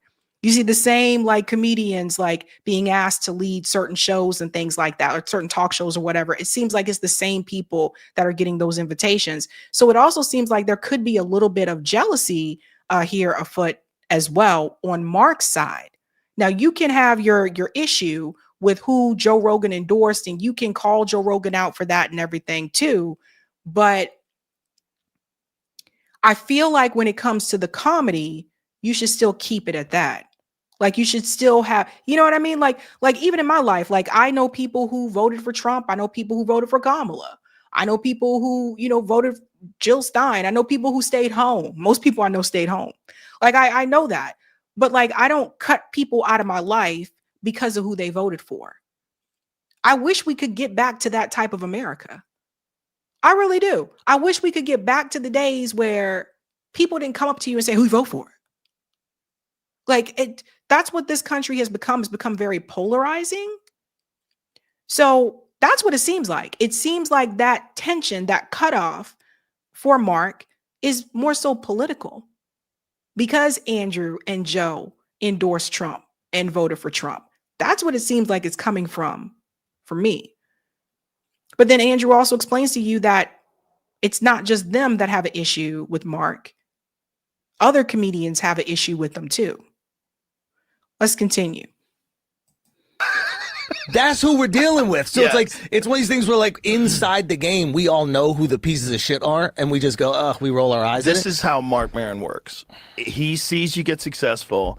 He feels bad, so he comes up with a reason why you're bad. Exactly. And he'll find some like intellectualization of it to justify his bitterness. You want to know what he hit me with Fear Factor? What do you say? You're taking jobs away from comedians who would be writing on sitcoms. What? How is What? that? Because I'm doing a people eat reality cockroaches? show. So the reality show, which is #1 show in the country, Yeah. would have if it didn't exist. That was a Trump moment right there. #1. It was the best. That show was gross. I don't know the age, everyone's age in the chat. So if you're really young, you may not have seen this show called Fear Factor, but I remember Fear Factor and it was gross. Like you were basically watching people eat bugs. Like they would get into a tank and someone would just dump a bunch of cockroaches like on top of them. It was gross. It was just gross. And it wasn't even about fear at so much anymore. It was just about gross. It should have just been called Gross Factor, But that is how I became to know of Joe Rogan. It was that show called Fear Factor. That was how I heard about Joe Rogan. He was the host of that show. He had hair then. And I just remember it being a really gross, disgusting show. So I didn't want to watch it because of all that gross stuff. That's when Child of God said, that's when you knew people would do anything for money. Yeah. I was like, are these people crazy? I would never do these things. But yeah, we'll continue on here. But when the idea was that somehow or another this is stealing, it's the dumbest justification. You're just angry, bro. You didn't look at it at all. You didn't have any insight. You didn't like step back and go, okay, let me reflect on this. Does this make any sense? Because it doesn't make any sense because those people are doing a job outside of comedy. Exactly. Just like me. I'm doing a job outside of comedy too. But you can't even give it any credence. It's like the guy, every criticism he has, he's guilty of. Like he's like, how dare you have presidents on the pod and have fun with them? And it's like, you had Obama before anybody. You started this. You didn't ask Obama anything about fucking drone strikes or whatever. And frankly, and I love Obama. I just want to point that out. Like, I actually really do. And I know there's probably fucked up shit that anybody in power got to do. But like, I liked him. I love him as a statesman. I think he was the best statesman we've ever had. You just felt good. Yes. You just felt good. We felt like he's a great representative of America. 100%. He's as intelligent and measured as anybody who's ever held the office. Better than like Clinton. Did anybody not feel? Am I the only one that did not feel good? Like when Obama was president, like I was struggling. I remember like things were not good for me. Things were not good for me financially. So I didn't feel good. Maybe they felt good. They were probably doing okay. But to the point there about Mark Maron and Obama. So again, that goes back to the Trump factor, right? That just goes to show you that it's really not about, Joe Rogan having these political conversations. It's more so about who they endorsed and who they voted for. That's what the stab was there towards Theo with the whole Hitler thing and the snub here towards Joe Rogan. It's the Trump thing. If it had been the other way around, let's say that Joe Rogan would have endorsed Kamala Harris. I think Mark would be totally fine. Or if Theo had endorsed Kamala Harris, I don't think that joke would have been the same if he made a joke about Theo. So that's really what it comes down to. It's the Trump factor. When he was young was really good. I think Obama was another level. Yes. So, I think Obama was another level. Anyway, but it's like, yeah, you did it. You did the thing. You did the exact same thing. Talk all this shit about like, oh, we just had him on recently. Didn't ask him anything. Of course he did. Anything like would you have repealed the Smith-Mundt Act? But is that surprising to you? No, not of course not, because we know, because we're inside. Well, this is the thing. He positions himself as this intellectual, but he doesn't say anything interesting. Yeah, I think there's nothing that guy ever says where I'm like, wow, that's a unique insight. That's the thing. Fucking never. It's childish with a good vocabulary. No, I think he's a smart guy. I think he's probably smarter than he is funny. I think that drives him crazy. Yeah, but he's also too obsessed with himself to be reflective enough to understand why other people don't like him. Wait, you're saying the guy who talks by himself for 5 minutes before the president comes on? 15 minutes? If there wasn't for Fast Forward, there would be no Maron podcast. Yeah. And that was before just the rant. Yeah, exactly. Just the But neither of them really challenged the politicians, right? Like I told you, Mark Maron in his Obama interview did not push back on Barack Obama. I would argue that's probably how he got the access because he wasn't going to be willing to do that. But Joe Rogan didn't really push back on Trump either. It just, that's how they get to do those types of interviews. And the people who are going to really significantly push back are told no. Right. So it just, I don't know. I think both of them do that just with different candidates, different views. Rant, imagine. But anyway, so it's just like the rant is what killed the show, by the way. If he didn't have the rant, he probably wouldn't be bottom 200. I think better shows came out, and it's just that's just the nature There's of the that game. too, but it's also he's not that good at talking to people. He's not nice. So I don't know. My whole feeling about it is just like we know who the pieces of shit are in our industry, right? And like we're aware of it because we've seen them from the jump. Like if I'm sitting down with a comedian, right, and like this is why I don't fuck with a lot of them is like if you immediately start talking shit about your co-host to me when I'm sitting down with you, like I got to start questioning your integrity a little bit. It's like Right that's away. your boy. Like why Right are you away. shit talking your boy to me? Right. So it's but you saw this. A lot of these guys, man. You saw it. You saw a lot of these guys. You saw and it's like I think a lot of this is just salvation.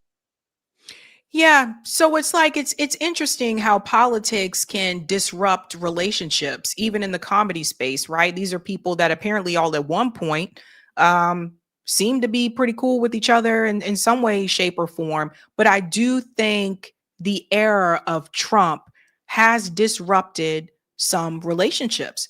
And that includes in the comedy space. I know people have told me that they got family members that they don't even talk to anymore because of this issue, right? So I don't know. I think it's definitely been a disruptor for people of sorts. And then something else I thought was kind of interesting. Bad Friends removed Mark Maron from their podcast thumbnail, which is true. This was the first one. And Mark Maron was there. But now it's Bad Friends episode 281. So I don't know if the conversation about like Joe Rogan or whatever, maybe they didn't get good feedback from that. And maybe that's why they took him off that thumbnail.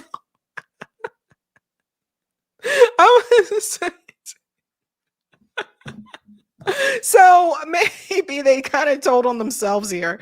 I don't know. Very interesting. But again, I do just wonder like if politics in the comedy space, how that affects like comedy after the election, after the politics, like in between elections, how does that affect those relationships going forward from there? So I don't know, something to think about, but I thought that was pretty interesting. It appears there is some type of comedy war that is happening. And I thought for the most part, comedians were pretty cool with each other, but it just goes to show you when politics is involved, hey, the coolness can go away, All right, guys, that is it for me tonight. Eric is going to close out the show. I think we got comedy wars, huh? I guess so. Like, So does Obama need to have Rogan and Maron on to a beer summit? I don't know, but I know it's like what's really funny about it to me is like we just had the podcast wars with like Angela Rye saying like who Mark Lamont Hill should talk to, and now we have the comedy, comedians. Yeah, so I don't know. Everybody likes really a good fight. I'm telling you. Now we can just get them to start fighting the billionaires. We'll have something, right? Hey, that's what I'm talking about. All right, guys, that is it for me tonight. I'll be back Thursday live. Catch you guys then. Eric's going to close out the show. All right. Yeah, it'll be Thursday at 8 p.m. Eastern time. You can see Sabby live again. And we're just going to do a quick closeout here. So we got some super chats. I also wanted to note, in fact, that we just had a chat from him. Corey and I were just on yesterday, Jason NY Varsity Sports podcast called The Option. I'll put that in the chat. Just put the link to that. I put it out also on the 11 Demands Substack, which I encourage you to catch. There you go. Sorry, just bringing up the link here. And yeah, we had a good and lengthy conversation with Jason. There you go. And the link, you can check that out. Yeah, and here Jason was saying, man, they love them some Joe. Podcast for 3 hours, and this part of the conversation was only 10 minutes. I mean, it's one thing about, you got to say about Rogan is that he's definitely successful and definitely runs circles around all these dudes that are kind of biting at his ankles.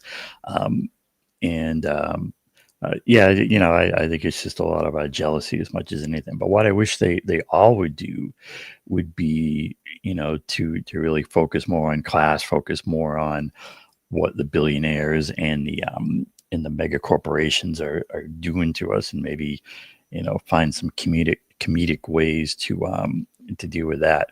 And the one other thing I wanted to touch on was that with the campaign finance story. Was that we definitely want to have that demand of fixing the big money in electoral politics, and that's number one on the list, right, of the list of 11 demands. Let me just show it here quickly. Here we are. Is fix that big money in politics, in government, and that means regulating the campaign finance, and that connects into that story, because what they're doing with those things is an end around to even the soft existing campaign finance laws. And then it always gets into that, second one, where it's the constitutional amendment to say corporations are not people and money is not speech. And as long as money is considered speech under federal law and under the Supreme Court's interpretation of the Constitution, that's always going to be used to stop the sensible kind of common sense finance reform that we need. And so that's why that kind of moved men style constitutional amendment is so important, because that's how you get around that one. Anyways, that's the 11 demands for tonight. And yeah, like I said, go to 11, like I always say, go to 11demands.org, see more about that. And do check out the chat we had with NY Varsity Sports Super Chats.